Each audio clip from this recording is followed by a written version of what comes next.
আমি অনুষ্ঠান শুরু করবার আগে আজকের এই গল্প সম্পর্কে আপনাদেরকে একটা কথা বলতে চাই। আমরা জানি যারা ধর্ম মানি, বিশেষ করে ইসলাম ধর্মের যারা অনুসারী আছি, তারা জানি যে আইয়ামে জাহিলিয়া যুগ বলে একটা যুগ ছিল। সেই যুগে কন্যা সন্তান হলে তাদেরকে জীবন্ত পুঁতে ফেলা হতো।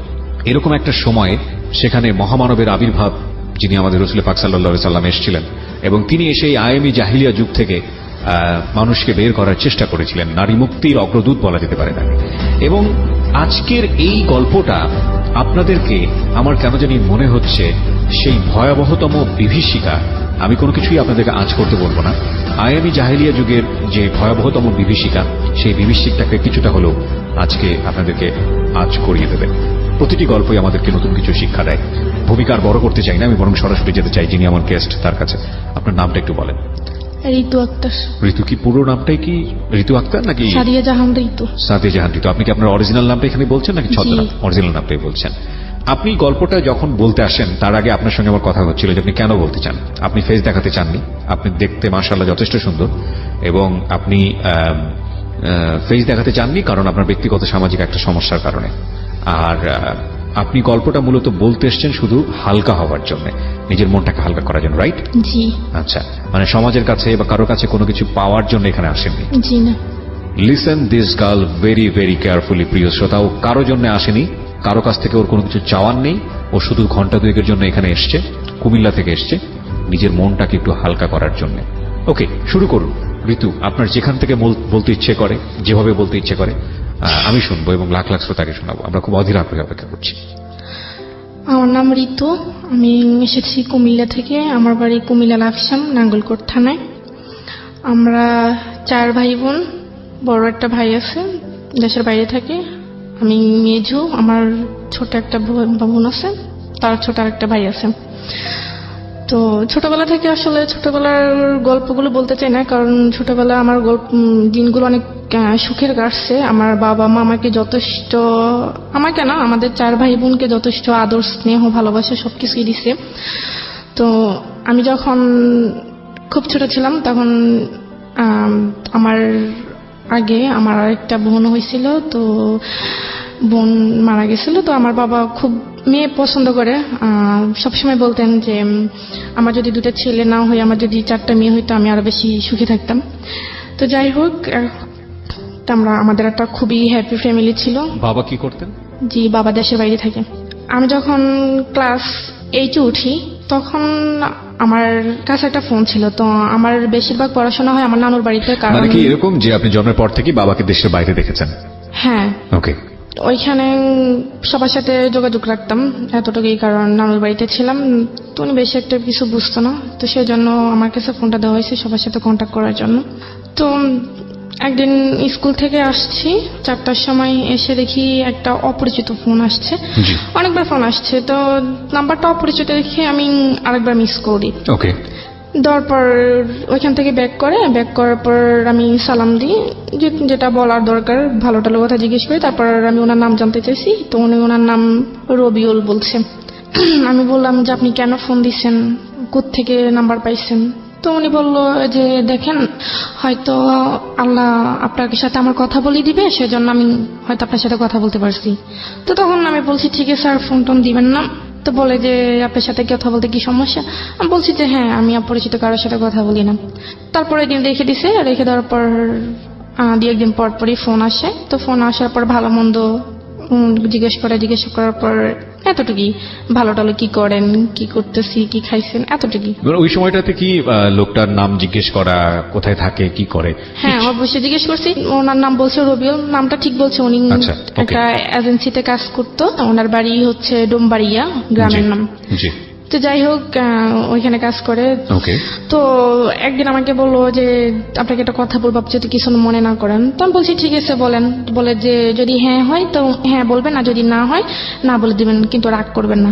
আমি বলছি ঠিক আছে, আমি রাগ করবো না, আপনি বলেন। তো উনি আমাকে বললো যে দেখেন, আপনার কথাগুলো আমার খুব ভালো লাগে, আমি আপনার সাথে আপনার ফ্রেন্ড হতে চাই। ওকে। তো আমি আপনার সাথে ফ্রেন্ড হব, আমাকে একটু চিন্তা ভাবনা করতে হবে। তো বলে যে কতদিন লাগবে? আমি বলছি 6 মাসও লাগতে পারে, 1 বছর লাগতে পারে, আবার 1 মাসও লাগতে পারে। বলে যে না, এত লং টাইম তো নিতে পারবো না, আমি আপনাকে 1 সপ্তাহ সময় দিলাম। আমি বলছি না, তো উনি আমাকে খুব জোরাজোরি করতেছে। জোরাজোরি করার পর আমি বলছি ঠিক আছে, আমি 1 সপ্তাহ পর, তবে 1 সপ্তাহের মধ্যে আপনি আমাকে আর ফোন কল কোনো কিছু দিতে পারবেন না। আচ্ছা। তো রেখে দিছে। রেখে দেওয়ার পর 1 সপ্তাহ পর ফোন দিছে। ফোন দেওয়ার পর আমি বলছি যে হ্যাঁ ঠিক আছে, আমি আপনার বন্ধু হতে পারি, তবে 1 শর্তে। তো বললো যে কি শর্ত? আমি বলছি জাস্ট বন্ধুই, বন্ধুর বাইরে আমি আর কোনো কিছু করতে পারবো না। বলছি ঠিক আছে, করতে হবে না। তো তখন আমি ক্লাস 8-এ উঠি, জানুয়ারি মাসের কথা। তো এভাবেই ওনার সাথে কথা বলি, কথাবার্তা চলতেছে। তো কথাবার্তা চলার মাধ্যমেই উনি আমাকে দেখা করার কথা বলছে এর মধ্যে অনেকবার। তো দেখা করার কথা বলছে, আমি আসলে দেখা করতে চাই না ওনাকে। তো 1 বছরের মাথায় উনি আমাকে প্রপোজ করেন। প্রপোজটা কিভাবে করলো? ফোনের মাধ্যমে? হ্যাঁ, ফোনের মাধ্যমে। 1 বছর কোনো দেখা হয়নি। এর মাধ্যমে কি আপনাদের এর আগে বা মানে ফেসবুক বা অনলাইনে কোথাও? না না, তখন তো আমি ফেসবুক এমনিতে নর্মাল একটা ফোন ইউজ করতাম, এছাড়া কোনো কিছু ছিল না? শুধু আপনাকে just- দেখিনি? না না দেখেই দেখিনি। আপনাকে প্রপোজ করে ফেলেছে? হ্যাঁ, প্রপোজ করে Okay. ফেলছে। 1 বছর কথা বলার পর প্রপোজ করে ফেলছে। তো আমি বলছি ঠিক আছে, আপনি আমাকে। বয়সটা জানা ছিল? লাইক আপনি তখন ক্লাস 8-এ পড়েন, ওর বয়স কত ছিল? ওনার বয়স তখন 24 বছর ছিল। তো আপনি তখন খুব বেশি হলে 13 থেকে 14 বছর হ্যাঁ, বয়স, তো তখন 10 আসলে- বছরের ডিফারেন্স। তখন আমার ওনার বয়সটা ভালো লাগতো। ভয়েসটা ভালো লাগতো? হ্যাঁ, তো ফোনে আমি কথা ওনাকে দেখিনি। আচ্ছা আচ্ছা, তাও okay. কি আর ওনাকে দেখি না, জাস্ট ওনার সাথে কথা বলতে আমার ভালো লাগতো। আচ্ছা। তো এসের জন্য কথা বলতাম। তো কথা বলার পর উনি আমাকে প্রপোজ করলো, বলে যে আপনার সাথে আপনার মানে কথা অনেক চিন্তা ভাবনা করলাম, আপনার মতো এরকম একজনকে খুঁজছি, বা আপনাকে আমার খুব ভালো লাগে, আপনাকে যদি আমার জীবন সঙ্গী হিসেবে পাইতাম তাহলে অনেক ভালো হইতো। তো আমি বলছি আপনি কি আমার দেখেন না? দেখেন আমি তো দেখতেও সুন্দর না, আপনি আর আপনি যেভাবে চাচ্ছেন আমি তো ওরকম না। বলে যে না, যার কথা সুন্দর সে এখানে আমি জানি না, আমি নিজের একটা ঘটনা ছোট্ট করে একটু শেয়ার করব। Sorry for this interruption, but this is very important. এই যে না দেখে যে আকর্ষণটা জন্ম হয় একজন আরেকজনের প্রতি, ভুলেও ভাববেন না যে তার শক্তি নেই। এটা ভয়াবহতম শক্তিশালী আকর্ষণ, ভয়াবহ, মানে আনথিঙ্কেবল। এটা আমার ব্যক্তি জীবনে একবার হয়েছিল। আমি তখন একেবারে ইনিশিয়ালি, আজ থেকে 12 বছর বা 11 বছর আগের কথা। যিনি হয়তোবা রেডিওটা শুনছেন উনি, আমি জানি না, কারণ তাকে আমি আজ পর্যন্ত চোখে দেখিনি। এবং আমি নিজে জানি যে এটা কত ভয়াবহতম হতে পারে। আমার মনে আছে, আমি ঘটনাটা খুব ছোট করে বলি, নামটা পর্যন্ত আমার মনে আছে। আমি নামটা বলবো না, কারণ নামটা বললে নামের সাথে হয়তো অনেকেরই নাম মিলে যাবে, হয়তো সেটা ভালো হবে না তার জন্য।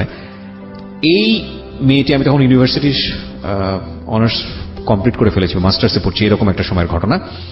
হঠাৎ করে নাম্বারে একটা ফোন আসলো এবং কথোপকথন শুরু করলাম।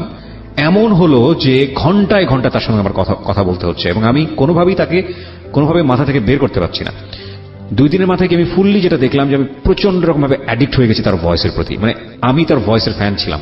এবং সে এরকম বলল যে, আমি তখন মহসিন হলে থাকতাম, এবং সে বলল যে সে শামসুন্নাহার হলে থাকে। ইনফ্যাক্ট আমার মহসিন হল থেকে শামসুন্নাহার হলের দূরত্ব খুব বেশি না।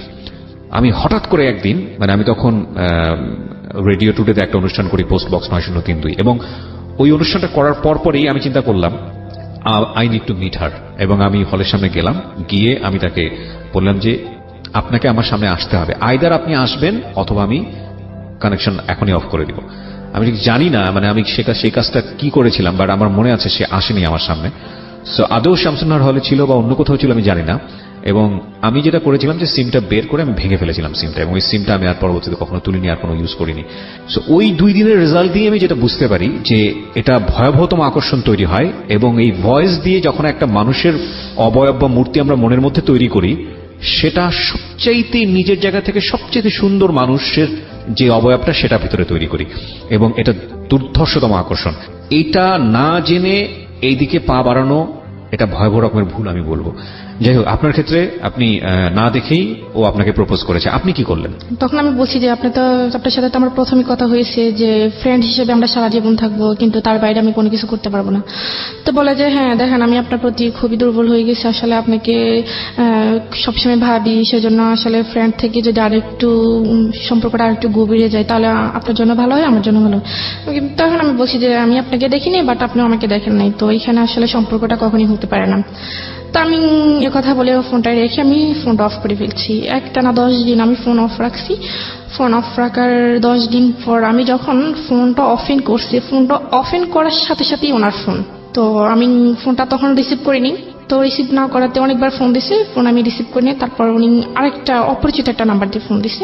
তো আমি পরিচিত অপরিচিত নাম্বারটা যখন চিনি না তখন ভাবলাম যে আমার হয়তো আত্মীয় স্বজন হইতে পারে। তো আমি ফোনটা রিসিভ করার পর উনি আমাকে বলে যে আপনি আমাকে মানে আমার ফোনটা রিসিভ করছেন না, আপনি ফোন বন্ধ রাখছেন কেন, কি সমস্যা আপনার যদি ভালো না লাগে আপনি আমাকে না বলে দেন। আমি বলছি না আমার ভালো লাগে না, আপনি আর আমাকে ফোন দিয়েন না, আসলে আমি এটা চাচ্ছি না, আমার ফ্যামিলি সেটা কখনোই অ্যাকসেপ্ট করবে না। তো বলে যে না আপনি একটু ভেবে দেখেন, আসলে চিন্তা ভাবনা করে তো মানুষ সব কাজ করে, তো চিন্তা ভাবনা করে ভালো, আপনি একটু ভেবে দেখেন। তা আমি বলছি ঠিক আছে আমি ভাববো। তো বলে যে ভাববার জন্য কতদিন সময় লাগবে? তা আমি বলছি দেখেন আমার চিন্তা ভাবনা যে শেষ হবে আমি আপনাকে কয়েকদিন ফোন দেবো, কিন্তু তার আগে আপনি আমাকে আর ফোন দেবেন না। বলে যে না না এটা কেমন কথা, আসলে আপনার সাথে কথা না বলে আমি থাকতে পারি না, এই 10টা দিন আমার অনেক কষ্ট হয়েছে, আপনাকে আমি কিভাবে বোঝাবো। তো বলে যে ঠিক আছে আমি 10 দিন সময় দিলাম। তো ঠিক আছে আমি 10 দিন পর উনি আমাকে ফোন দিল বিকেলের টাইমে। তখন আমি বলছি যে ঠিক আছে আমি রাজি আছি। তো বলে যে ঠিক আছে, তখন তো রাজি হয়েছি। আপনি রাজি হয়ে গেলেন? হ্যাঁ আমি রাজি হয়ে গেলেন কেন? মানে আপনি তো আসলে মানে চিন্তা ভাবনা করেছি আসলে আমি তাই সে কেমন দেখতে সেটা আমি জানি না, তো তার কথাগুলো আমার ভালো লাগতো, আসলে তার কথাগুলো মানে আপনি নিজেও দুর্বল ছিলেন? হ্যাঁ তার কথার মধ্যে আমি খুবই দুর্বল ছিলাম। তার মানে সে অনেক সুন্দর গুছিয়ে কথা বলতে পারে বা তার কথাগুলো অনেক ভালোই লাগে আমার, মানে শুনতেই মন চায়। ওকে। তো যাই হোক তারপর এভাবে অনেক দিন কেটে গেছে, প্রায় 1 মাসের মতো। তো উনি আমাকে হঠাৎ আবার বলতেছে ঠিক আছে এখন তো আমরা আরেকটা রিলেশনে নতুন করে একটা রিলেশন করছি, তো এখন তো আমি আপনাকে তুমি করে বলতে পারি। আমি বলছি ঠিক আছে তুমি করে বলেন। এখানে একটা জিনিস খেয়াল করবেন, ওদের এই সম্পর্কটা এটা কিন্তু অনেক লম্বা সময় নিয়ে তারপরে কিন্তু হয়েছে, যদিও দুজনকে দেখেনি, সম্পূর্ণ ভার্চুয়াল একটা রিলেশনশিপ। প্রথম পর্যায়ে ফ্রেন্ডস ছিল, পরে আপনারা মানে এক ধরনের কি বলে বয়ফ্রেন্ড গার্লফ্রেন্ড রিলেশনশিপে গেলেন। এটার মধ্যে সময় নিলেন কতদিনের? প্রায় 1 বছরেরও বেশি। 1 বছরের বেশি, যেটা সাধারণত দেখা যায় না। মানে এই ধরনের সম্পর্ক ভার্চুয়াল জগতে হতে সপ্তাহখানেকেরও কম সময় লাগে। ডিপেন্ড, এটা পার্সন টু পার্সন ডিপেন্ড করে, বাট ওনারা 1 বছর সময় নিয়ে দুজনের প্রতি এফেক্টেড হয়েছেন এবং খুব লম্বা একটা সময় আমি বলবো, যথেষ্ট সময় নিয়েছেন। যাই হোক প্রিয় শ্রোতা, আমরা এখান থেকে ফিরবো, গল্পটা শুরু হয়েছে মাত্র। এবং একটা বিষয় অবশ্যই খেয়াল রাখবেন, আজকের এই জীবন গল্প দুর্ধর্ষতম, কষ্টদায়ক, বেদনাদায়ক, ভয়াবহতম একটা গল্প, এবং যারা কষ্ট কম নিতে পারেন তাদের না শোনাটাই ভালো, আমি প্রথমেই বলে দিচ্ছি। কারণ আমার কাছে মনে হয়েছে যে মানে নিজে তো বাবা হয়েছি, মাস 3-4 হলো, সহ্য করাটা আসলে কঠিন, খুবই খুবই কঠিন। ছোট্ট একটা বিরতি মাত্র, যেখানটায় আমি ছিলাম। ঋতু বলুন তারপর সে আবার আমাকে বলে যে দেখা করার কথা। তো তখনও আমি আসলে তার সাথে এতটা ফ্রি হইতে পারিনি। তো তখন আমি আর তাকে বলছি যে না আজকে দেখা হবে না, বা তাকে এভাবে ঘুরিয়ে আমি সময় পার করতেছি। প্রায় 1.5 বছর চলে যায় এভাবে। 1.5 বছর চলে যাওয়ার পর সে আমাকে হঠাৎ একদিন শুক্রবার ছিল, তো আমাকে বলতেছে যে দেখো তুমি যদি আজকে আমার সাথে দেখা না করো তাহলে আমার তোমার সাথে কোনো সম্পর্ক থাকবে না। তো বলছে যে তুমি স্কুলের সামনে আসবা, আমি ওইখানে আসবো। তো আমি বলছি ঠিক আছে বিকাল 5টার দিকে। তখন আসলে আমি নানুকে বললাম যে আমি একটু বাজারে যাব। তো নানু বললো যে না এখন বাজারে যাওয়ার দরকার নেই, তো তোমার মামা আছে, তোমার মামাকে বলো, যদি উনি চাইতে দেয় তো তুমি যাও। তখন আসলে মামার কাছে তো বলতে পারবো না, কারণ মামার কাছে বলবে যে তোমার কি লাগবে তুমি আমার কাছে বলো, তোমার যাওয়ার দরকার নেই।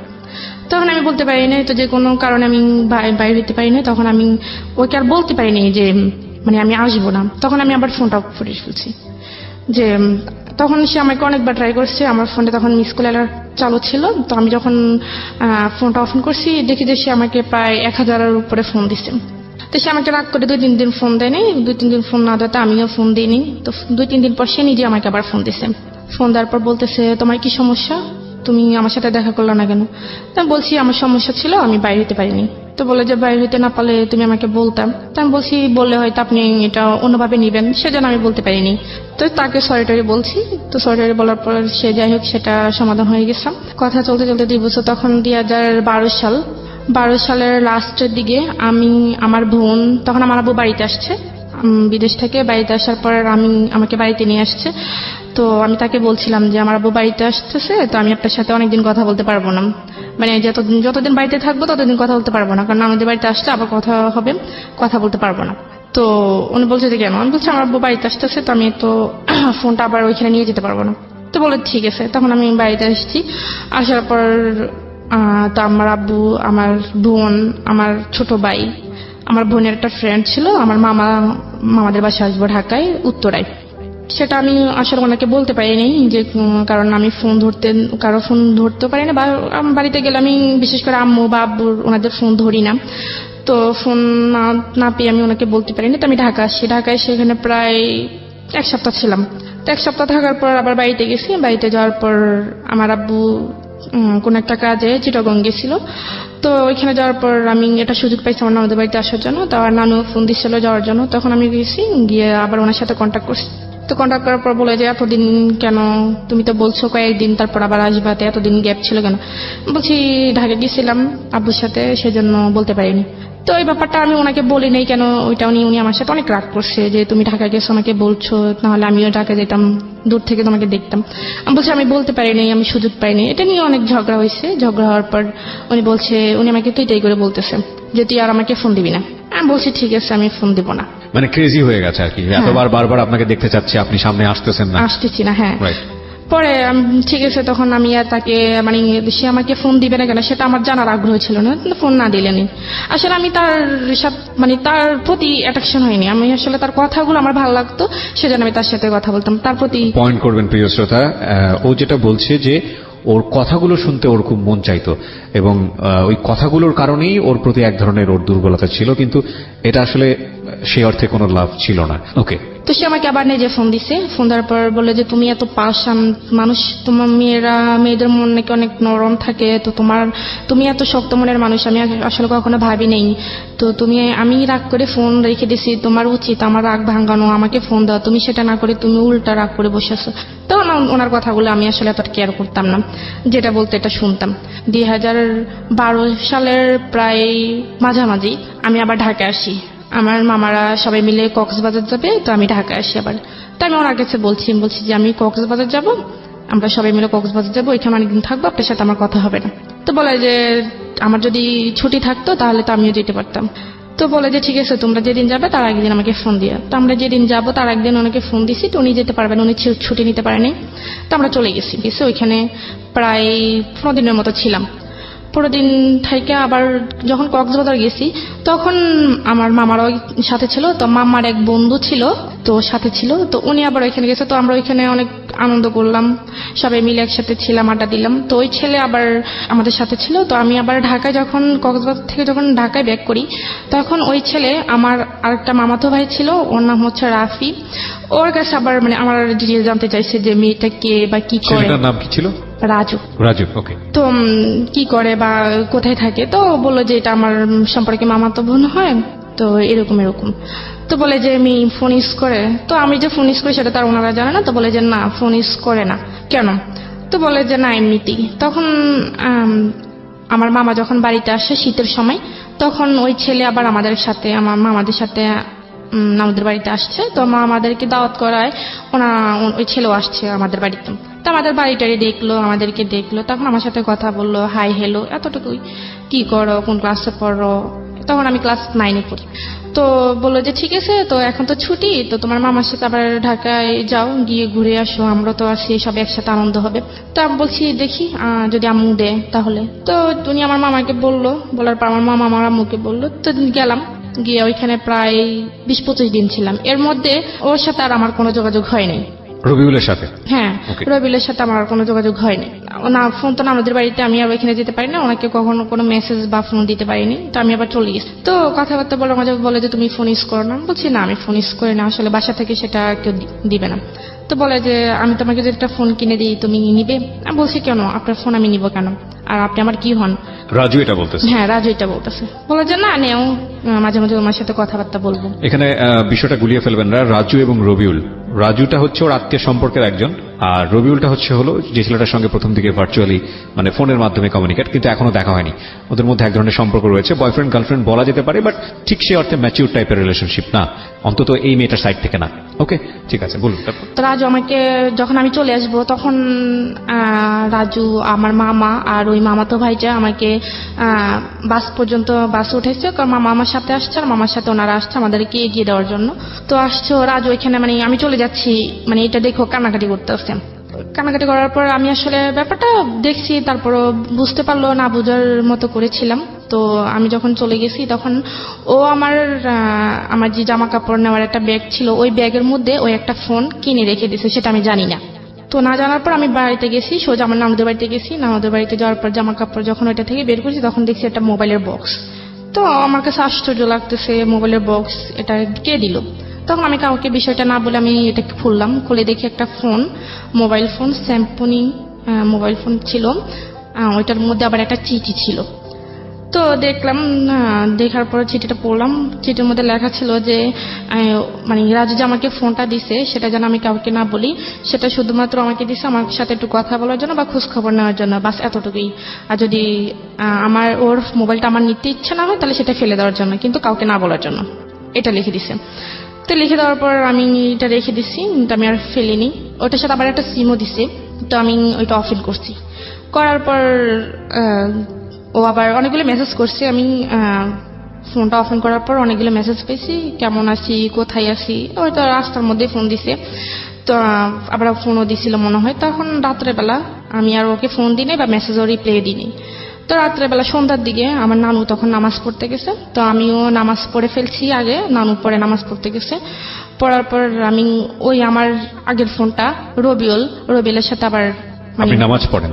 হ্যাঁ। বাহ, মাশাআল্লাহ। হ্যাঁ। তো রবিউলকে মিস কল দিলাম। তো মিস কল দেওয়ার পর সে সাথে সাথে ব্যাক করলো। ব্যাক করার পর রবিউলের সাথে কতদিন পরে কথা হচ্ছে? এই প্রায় 1 মাস 10 দিন। 1 মাস 10 দিন কোনো কমিউনিকেশনই ছিল না? জি না। মানে আপনার দিক থেকে আপনি অনুভবই করেননি? না, কোনো অনুভবই করিনি। তার মানে বুঝতেই পারছেন ইট ওয়াজ নট লাভ, অ্যাকচুয়ালি কোনো লাভ ছিল না। নইলে 1 মাস 10 দিন অফ ট্র্যাকে থাকার সময় ও বিজি হয়ে গেছে অন্য কোনো জায়গাতে, রবিউল মাথা থেকে আউট হয়ে গেছে।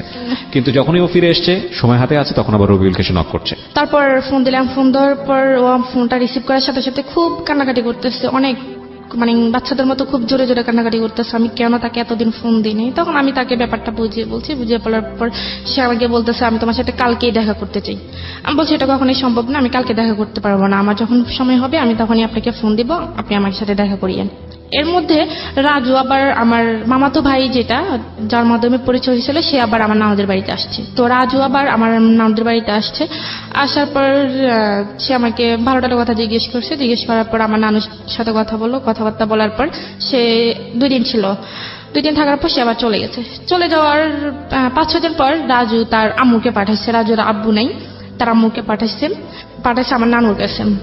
পাঠাইছে সে আমাকে বিয়ে করবে, একটা বিয়ের প্রস্তাব নিয়ে আমাকে সে পাঠাইছে। সে কি করতো সেই মুহূর্তে? সেই পড়াশোনা করতো, অনার্স করতো।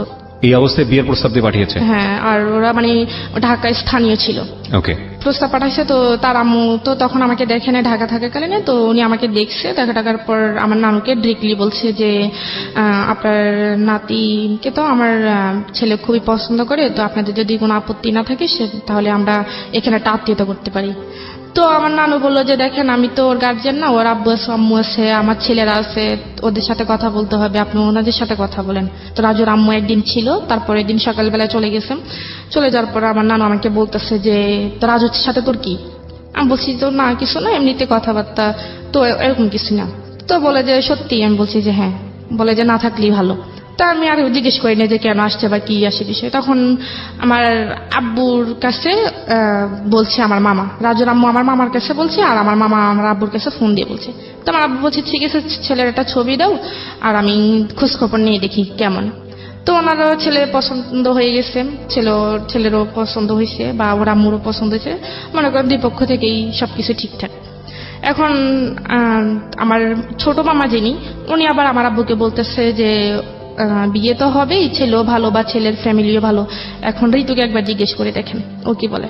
তো আমার আব্বু আসলে আমাদের বন্ধুর মতোই, বাবা বললে নয়। তো পরে আমার আব্বু আমাকে জিজ্ঞেস করার পর আমি বললাম যে আব্বু দেখেন আমি আসলে সামনে আমার এসএসসি পরীক্ষা, তো আমি অন্তত পরীক্ষাটা দিই, আপনাকে বিস্তারিত বলবো। বলে যে ঠিক আছে পরীক্ষা দাও। তো আব্বু ওই রকম ভাবে মামাকে বলছে, মামা ওই রাজুর আম্মুকে ওরকম ভাবে বলছে। তো ওনারা বলছে ঠিক আছে পরীক্ষা পর্যন্ত আমরা অপেক্ষা করবো। তো এর মধ্যে আমি আবার রবিউলকে সবকিছু বলে দিছি যে আমাকে এভাবে দেখতে আসছে, আমার বিয়ের কথা চলতেছে, এখন আমি বলছি পরীক্ষা অবধি। তো সে বলতেছে আমি তো তোমাকে আজ পর্যন্ত দেখিই নেই, তুমি আমার সাথে একটু দেখা করো না। তা আমি বলছি কি দেখবেন, আমি তো বলছি আমাকে দেখলে আপনার পছন্দ হবে না। তো দেখা এরকম করতে করতে তখন সে যে একটা এজেন্সিতে কাজ করে সেটা আমাকে বলছে। তখন আমি খোঁজখবর নিয়ে জানতে পারি এটা আমাকে রং বলছে।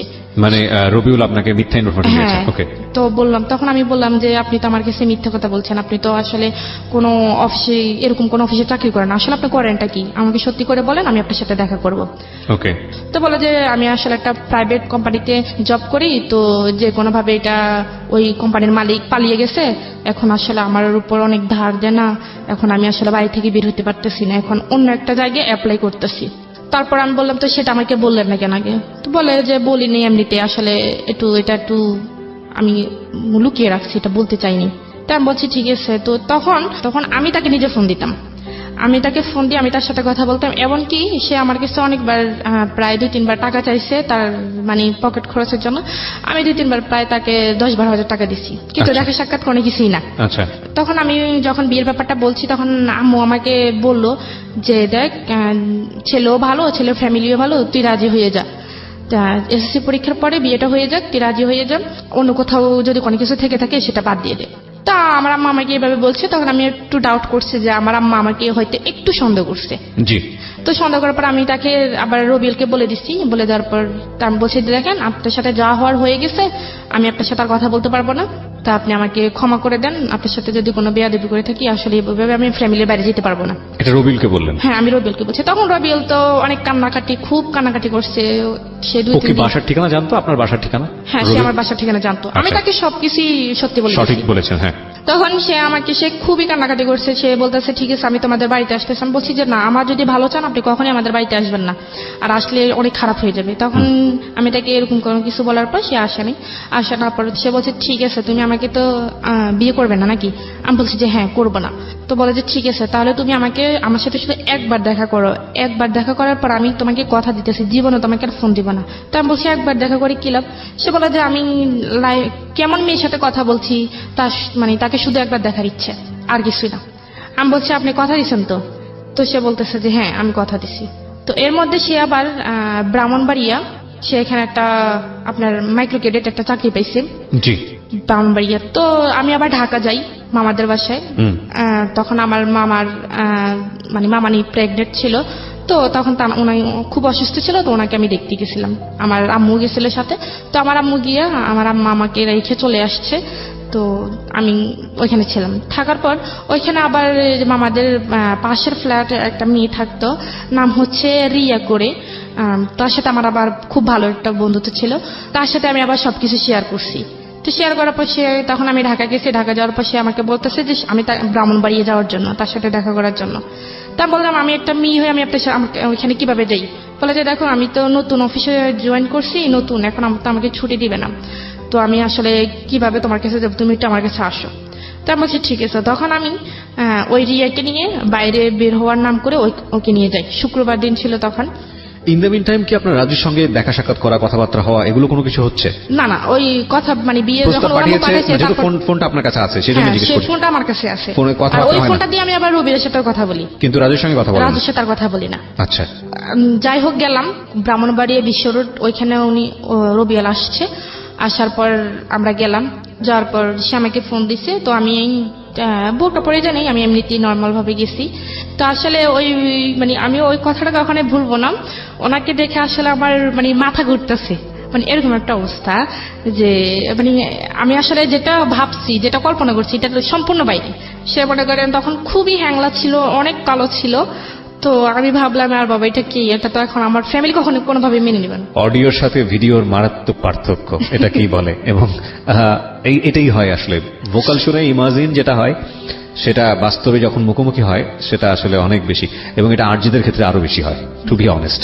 অবশ্যই এখনকার যুগটা অন্যরকম, কারণ এখন ফেসবুকের যুগ, এখন সব আরজিদেরকে দেখা যায়। আমরা যখন শুরু করেছি তখন দেখা যেত না, তখন এক একজনের ইমাজিনেশন ছিল যে নিশ্চয়ই আমার আর আমি যাকে পছন্দ করি সে দেখতে শাহরুখ খানের মতো হবে, সালমান খানের মতো হবে, এবং তারপরে যখন ফেস টু ফেস হতো সেই দৃশ্য নাই বা বলি। যাই হোক, নিজের জীবনেও বেশ কয়েকটা অভিজ্ঞতা আছে আর কি, এই জন্যই বললাম। হ্যাঁ। তারপর তার সাথে আমি দীর্ঘ 3 বছর পর দেখা করি ওই দিন। তো 3 বছর পরের দিন ফার্স্ট দেখা। তো আমি আবার যখন আমি তার সাথে দেখা করতে যাচ্ছি, মানে গাড়িতে উঠতেছি, তখন আমি আবার তাকে বলছি যে দেখেন আপনি আমাকে কথা দিয়েছেন আপনি আমার সাথে শুধু একবারই দেখা করবেন, এখন আপনি যেরকমই হন আমি আপনার সাথে দ্বিতীয়বার কথা বলবো না। সে বলছে ঠিক আছে তুমি নিশ্চিন্তে থাকো, আমি তোমাকে কখনোই বিরক্ত করবো না। তো যাই হোক, সে আমাকে দেখলো, আমিও তাকে দেখলাম। দেখার পর ওইখানে একটা রেস্টুরেন্টে গেলাম। ওই দিন আমি সারাদিন মানে তার সাথে দেখা করবে একটু একটু আনইজি ফিল করতেছি, আসলে আমি সারাদিন খাইনি। তো না খাওয়াতে আমার খুব খিদে লাগছে, কিন্তু তাকে দেখার পর আমার খিদে চলে গেছে। ওকে, তাকে দেখার পর আমার খুব খিদে চলে গেছে যে মানে যখন গাড়িতে আসতেছে তখন ভাবতেছি যে ওনার সাথে দেখা করলে একসাথে হয়তো দুপুরের লাঞ্চ হবে বা সকালের নাস্তা দুটি একসাথে হবে, কিন্তু তাকে দেখার পর আমার খিদেটা চলে গেছে। আমি কি খাবো? তখন সে আমাকে একটা রেস্টুরেন্টে নিয়ে গেছিল, ওইটার নাম ছিল ঝুমুর, বিশ্বের ব্রাহ্মণবাড়ি একটা শহরে, ওইখানে নিয়ে গেছিল। তো শুক্রবার যেহেতু ছিল উনিও হয়তো খাওয়া দাওয়া করে আসে না, তো উনি খাইছে, আমাকেও দিছে, আমি খাইনি, আমি বসেছিলাম। তো আমি ওইখান থেকে খুবই বিরক্ত ফিল করতেছি যে আমি ঋতু তারপর কি হলো? তো খাওয়া দাওয়া শেষ হলো, শেষ হওয়ার পর তখন আমরা আবার যখন বাস কাছে যাইতেছি, মানে সে আমাকে বাসে তুলে দিবে, তখন সে আমাকে জিজ্ঞেস করতেছে যে তোমাকে আমার পছন্দ হয়েছে, আমাকে তোমার পছন্দ হয়েছে কিনা। তখন আমি বলছি ঠিক আছে, আপনি তো আমাকে বলছেন যে আপনি আমার সাথে আর কখনোই দেখা করবেন না বা কথা বলবেন না, এটা কেমন কথা? এটা এখন তো আপনি মানে কথার সাথে কাজের কোনো মিল নেই, এটা তো কখনোই সম্ভব না। আমি আপনাকে বিশেষ করে আপনার সাথে দেখা করতে আসছি, আর আপনি এখন এটা কি বলতেছেন? বলে যে না দেখো আমি বলে ফেলছি, এটা শুধু তোমাকে দেখার জন্য বলছি, আমি মন থেকে এটা বলিনি। আমি বলছি ঠিক আছে, আমি আগে বাসায় যাই, আমি অনেক টায়ার্ড, আমি খুবই ক্লান্ত, অনেক জার্নি হয়েছে, আমি বাসায় যাই। তো আমার ফোনে চার্জ ছিল না, তো আমি যখন গাড়িতে উঠি তখন আমার ফোনে মানে মোবাইলটা বন্ধ হয়ে গেছে। তো আমি বাসায় গেছি, বাসায় গিয়ে গোসল করলাম, গোসল টোসল করে বা ফ্রেশ হয়ে খাওয়া দাওয়া করে বাসায় গিয়ে মোবাইলটা চার্জে দিয়েছি, বন্ধ রেখে চার্জে দিয়েছি, মোবাইলটা খুলিনি। তো অনেকক্ষণ সময় হয়েছে, যখন বাসায় আস্তে আস্তে 6টা বাজছে, তো আমি ওনার সাথে আমি ফোনটা অফেন করি 8টার সময়। তো ফোনটা অফেন করার সাথে সাথে উনি আমাকে ফোন দিচ্ছে। তো বলতেছে এই তুমি আমাকে কেন এতক্ষণ ফোন দেওয়া নেই, মোবাইল বন্ধ ছিল কেন? জানো আমি কতক্ষণ টেনশন ছিলাম যে তুমি আমাকে কেন ফোন দেওয়া নেই, আমি কত টেনশনে ছিলাম, আমাকে টেনশন রাখতে ভালো লাগে, মানে সে এরকম করে কান্নাকাটি করতেছে। আচ্ছা, তা আমি বলছি যে দেখেন আপনি কান্নাকাটি করতেছেন কেন, আসলে আমি আপনাকে ফোন দিব কেন? আপনি তো বলছেন আপনার সাথে আমার কোনো কথা হবে না, তাহলে আপনি আমাকে ফোন দিচ্ছেন কেন? আপনি আমাকে দয়া করে আর ফোন দিয়েন না, আমি আপনার কথার উপর বিশেষ করে আপনার সাথে দেখা করছি, সেজন্য এটা না যে আপনার সাথে আবার কথা বলতে হবে। তখন সে আমাকে বলতেছে যে তুমি যদি আমার সাথে কথা না বলো আমি মরে যাব, আমি ট্রেনের তলে নিজের জীবন দিয়ে দিব, আমি ফাঁসি দিব, মানে এরকম বিভিন্ন রকমের ব্ল্যাকমেল করতেছে। তো করার পর আমি ফোনটা রেখে দিচ্ছি। তখন ওনার সাথে আমার মানে কথাই বলতে ভালো লাগতেছে না, যে কি কথা বলবো আসলে।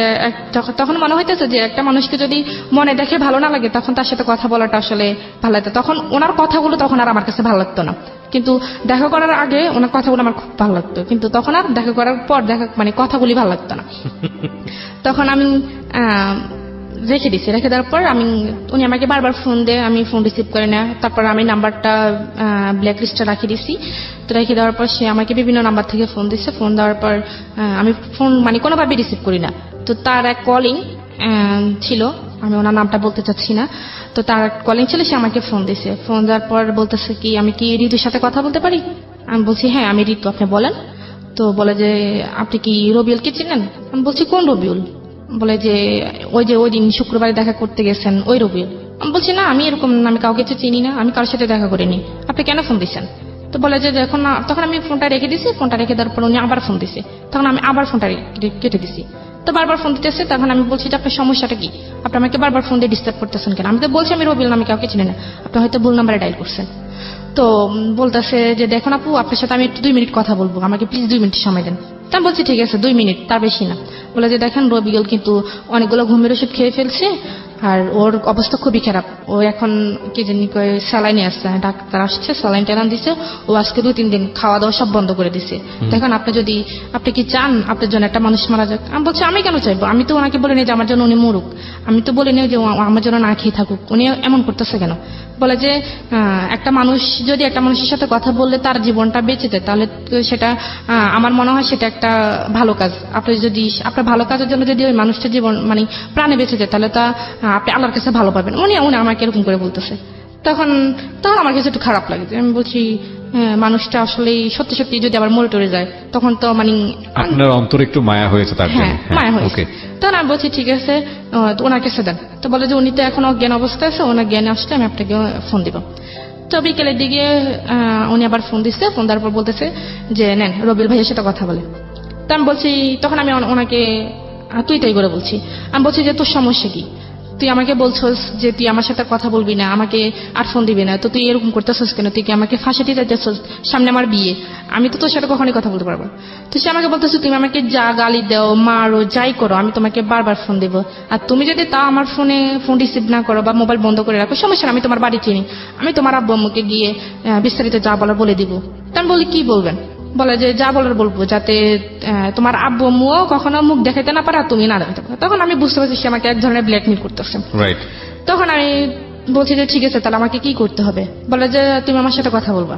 আমি বলছি ঠিক আছে, আমি কথা বলবো। মানে আপনি ভয় পেলেন? হ্যাঁ, আমি ভয় পেয়ে গেছি, কারণ ও আমার বাসা চেনে, বাড়ি চেনে। এখন যদি আমাকে বাবাও বাড়িতে থাকে না? হ্যাঁ। তখন কি বাবা বাড়িতে থাকতো না সৌদি আরবে? না, বাড়িতে বাবা চলে গেছে, দেশের বাইরে চলে গেছে। হ্যাঁ, দেশের সুতরাং বাইরে। ভয় হয়েছে, বড় ভাই যেহেতু আজ শাসন করতে পারে। হ্যাঁ, এখন আম্মু তো আছে, এখন আর বলছে যে সে বাড়ির আশেপাশে মানুষদেরকেও জানাইবে। ওকে। তা আমি তার সাথে কথা গ্রামে বলছি। একটা মেয়ের কুৎসা রটনা হওয়া বা মেয়েটার নামে একটা কিছু রটনা হওয়া, এটা কিন্তু বাতাসের আগে আগে দৌড়ায় গ্রামগঞ্জে, এবং এটা খুব হ্যাঁ, আর স্বাভাবিক। সে আমার মানে কথাগুলো রেকর্ড করে ফেলছে, কথাগুলো রেকর্ড করছে, হ্যাঁ। ফোনের কথাগুলা, হ্যাঁ, আগের কথাগুলা। হ্যাঁ, তখন মানে যখন ভালোভাবে কথা বলছি, তখন ওই দিন আমাকে বলছে যে তোমার কথাগুলো কিন্তু আমি রেকর্ড করে ফেলছি। তখন আমি বিশ্বাস করতে চাইনি। তো সেই ওই যে ছেলেটা আমাকে ফোন দিছিল, ওর কথা বললো, ওই ফোন নাম্বার থেকে ফোন দিয়ে ওই আমার রেকর্ডগুলো শোনাইছে। তো আমি তখন আরো বেশি ভয় পেয়ে গেছি যে সত্যি সত্যি যদি বলে দেয়, এখন রেকর্ডগুলো যদি সবাইকে শোনে, এখন তো তার কাছে হাতে নাতে প্রমাণ আছে, এখন তো আমি যদি বলি কেউ আমার কথা বিশ্বাস করবে না। তখন আমি বলছি ঠিক আছে, আমি আপনার সাথে কথা বলবো। তো কথা বলবো, এইভাবে আরো ধরেন 2 মাস কেটে গেছে। 2 মাস কেটে গেছে, এর মধ্যে আমার পরীক্ষা, আমি এসএসসি পরীক্ষা দিছি। তো এসএসসি পরীক্ষা যেদিন শেষ হবে সেদিন বিকেলে সে আমাকে ফোন দিছে, না তার আগের দিন বিকেলে ফোন দিছে। তার আগের দিন বিকেলে ফোন দিয়ে বলতেছে যে তোমার এসএসসি পরীক্ষা, তোমার তো কালকে পরীক্ষা শেষ, তাহলে তুমি তার স্কুলে যেতে পারবে না, বাসা থেকে বের হতে পারবে না, তুমি আমার সাথে জাস্ট একটু দেখা করবা, আমি তোমার সাথে দেখা করব, অনেকদিন দেখা করি না। আমি বলছি ঠিক আছে, আমি দেখা করব। তখন আমাদের থানা, লাকসাম বলছে যাওয়ার জন্য। তা আমি পরীক্ষা টরীক্ষা দিয়ে আমি সোজা বাড়িতে না গিয়ে আমি লাকসাম চলে গেছি, তো তার সাথে দেখা করার জন্য। তো সে ওইখানে তার কিছু বন্ধু বান্ধব আসছে, আসার পর সে আমার সাথে কথাবার্তা বললো। সে বললো যে চলো আমরা একটু ঘুরে আসি, লাকসাম ফয়জিনেসা কলেজের নাম মনে হয় শুনছেন, ওইখানে সে আমাকে বলে যে ওই জায়গাটা একটু সেফ আছে, আমরা একটু কথা বলি। আমি বলছি যে না, আমি কথা বলতে পারবো না, আমাকে বাসে যেতে হবে, বাসে সবাই টেনশন করবে, আমি বলে আসিনি। বলছি যে না, একটু সময়, 5 মিনিট সময় দাও। তখন আমি এখানে গেছি, দেখি যে তার অনেকগুলো বন্ধু, তার প্রায় 10-12 জন তার বন্ধুরা চলে এসছে। চলে এসে আমাকে ভাবি যাবি বলতেছে, ভালো ডালো। তখন আমার কাছে আশ্চর্য লাগতেছে, আমি কি ব্যাপার, ওরা কোথেকে আসছে? বলে যে এখানে ওরা অনেকদিন পর, ওরা ঢাকার বাইরে থাকে, কেউ চিটাগাং থাকে, কেউ বরিশাল থাকে, বিভিন্ন রকম বিভিন্ন জন বিভিন্ন জায়গায় থাকে, তারা এখানে আসছে, তো তোমাকে দেখতে চেয়েছে, এই জন্য দেখাইতে আসছি। তখন আমি বলছি ঠিক আছে, তাহলে আমি চলি। তখন আমার কাছে একটু ডাউট লাগছে, তখন ওদের মানে ভাব ভঙ্গি আমার ভালো লাগতেছে না। তো আমি চলে যাওয়ার জন্য বলছি, সে আমার হাতটা ধরে ফেলছে, মানে ধরে বলছে না। তখন আমার আমি রাগ করে ফেলছি যে আপনি সমস্যা কি, আপনি আমাকে আমার হাত ধরছেন কেন, আপনি আমার হাত ছাড়েন। বলে যে না, তুমি আসছো তোমার ইচ্ছায়, তুমি তো তোমার ইচ্ছে যেতে পারবো না, তুমি আমার ইচ্ছে যেতে হইব। আমি বলছি আপনি আমার হাত ছাড়বেন নাকি আমি এখানে চেঁচামেচি করবো? বলে যে চেঁচামেচি করো, করলে কয়জন তোমার কথা বিশ্বাস করবে? সবাই আমার পক্ষে, তোমার পক্ষে তো কেউ নেই। তো আমি বলছি আপনার সমস্যাটা কি? বলে যে আমি তোমাকে বিয়ে করবো। আমি বলছি আপনার মাথা ঠিক আছে, আপনি কেন আমাকে বিয়ে করবেন?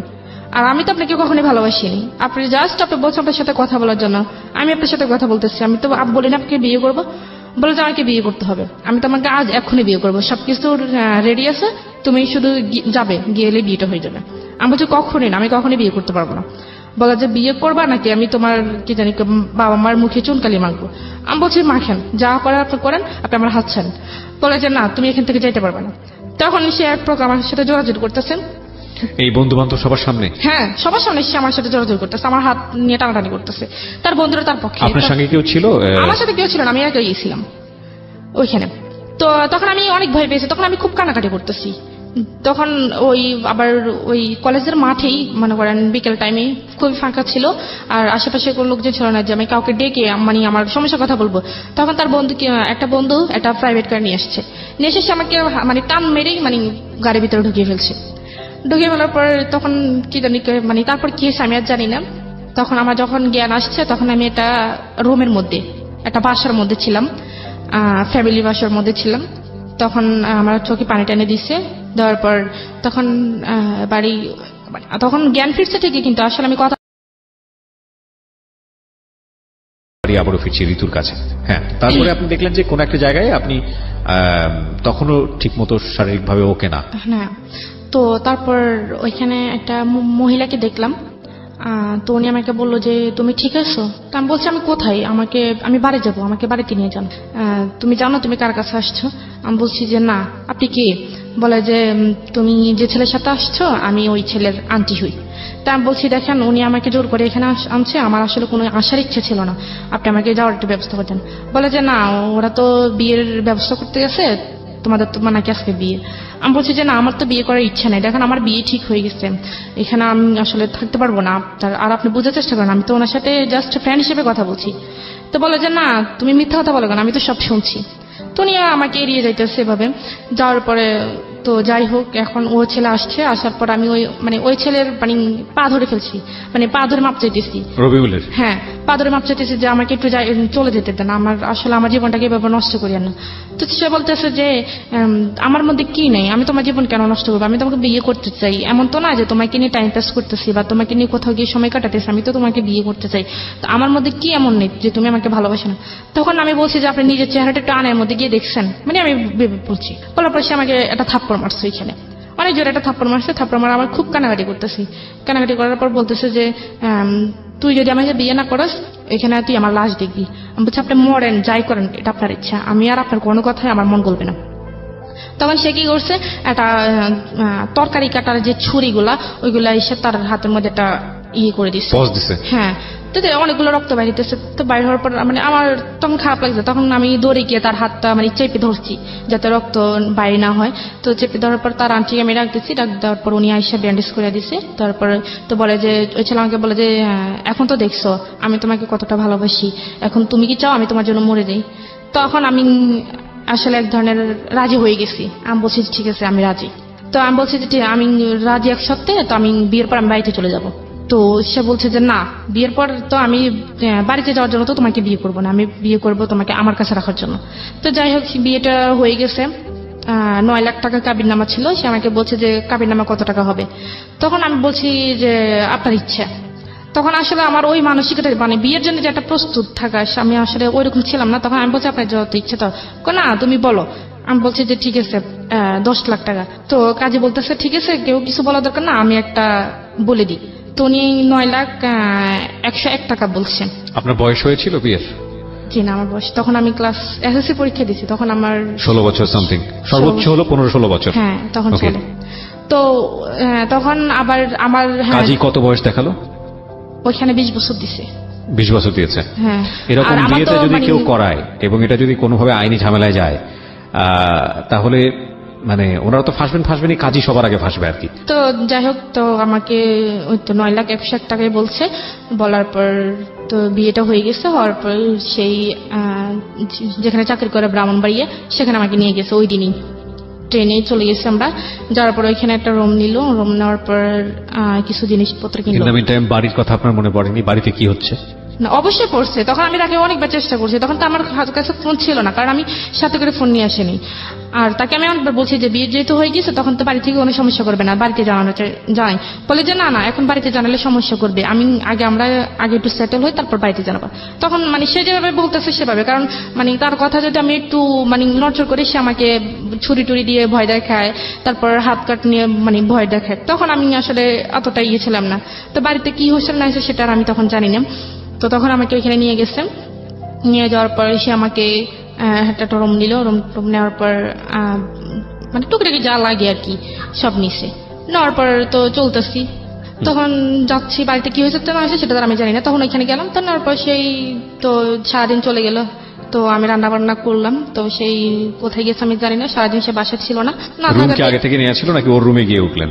না, সে ওইখানে আগে থেকে একটা রুম নিয়েছিল সেই। তো রাত্রেবেলা তো সে আসছে, এসে কিছু ফুল টুল দিয়ে রুমটা সাজাইলো নিজেই। হ্যাঁ, না নিজে না, সে আর তার এক বন্ধুকে নিয়ে, বন্ধুর সাথে দিছে। সে কোথায় গেছে আমি জানি না। তো তার বন্ধু, তার এক কলিং, উনি আবার বিয়ে করছে, বোনি আবার ওইখানেই থাকে। সে আমাকে বাইরে তালা দিয়ে চলে গেছে। তো আমি সারাক্ষণ রুমের মধ্যে ছিলাম। তো রুমের মধ্যে থাকার পর সে বিকেলের দিকে আসছে, আর সে আমাকে বলতেছে তো তুমি রেডি হও। তো আমি বলছি কেন রেডি হবো, কোথায় যাবো? বলে যে আমার এক ফ্রেন্ডে দাওয়াত দিচ্ছে, রাত্রে ওইখানে খাওয়া দাওয়া করবো। তো আমি বলছি আমি রেডি হবো কি, আমি তো তখন আমার তো মানে কিছুই নেই, ইনফ্যাক্ট কিছুই নেই। হ্যাঁ, আমি রেডি হবো কি? সে আমার জন্য একটা শাড়ি কিনলো, 1200 টাকা দিয়ে একটা শাড়ি কিনছে, আর নর্মালি বাসা পড়ার জন্য 2টা 3 পিস কিনছে। তো নিয়ে আসছে, নিয়ে আসার পর সে আমাকে বলছে রেডি হওয়ার জন্য। তো রেডি হয়েছি, রেডিমেডি হয়ে আমরা ওই ফ্রেন্ডের বাসায় গেছি। যাওয়ার পর ওইখানে খাওয়া দাওয়া করে আমরা আবার রিটার্ন আসছি।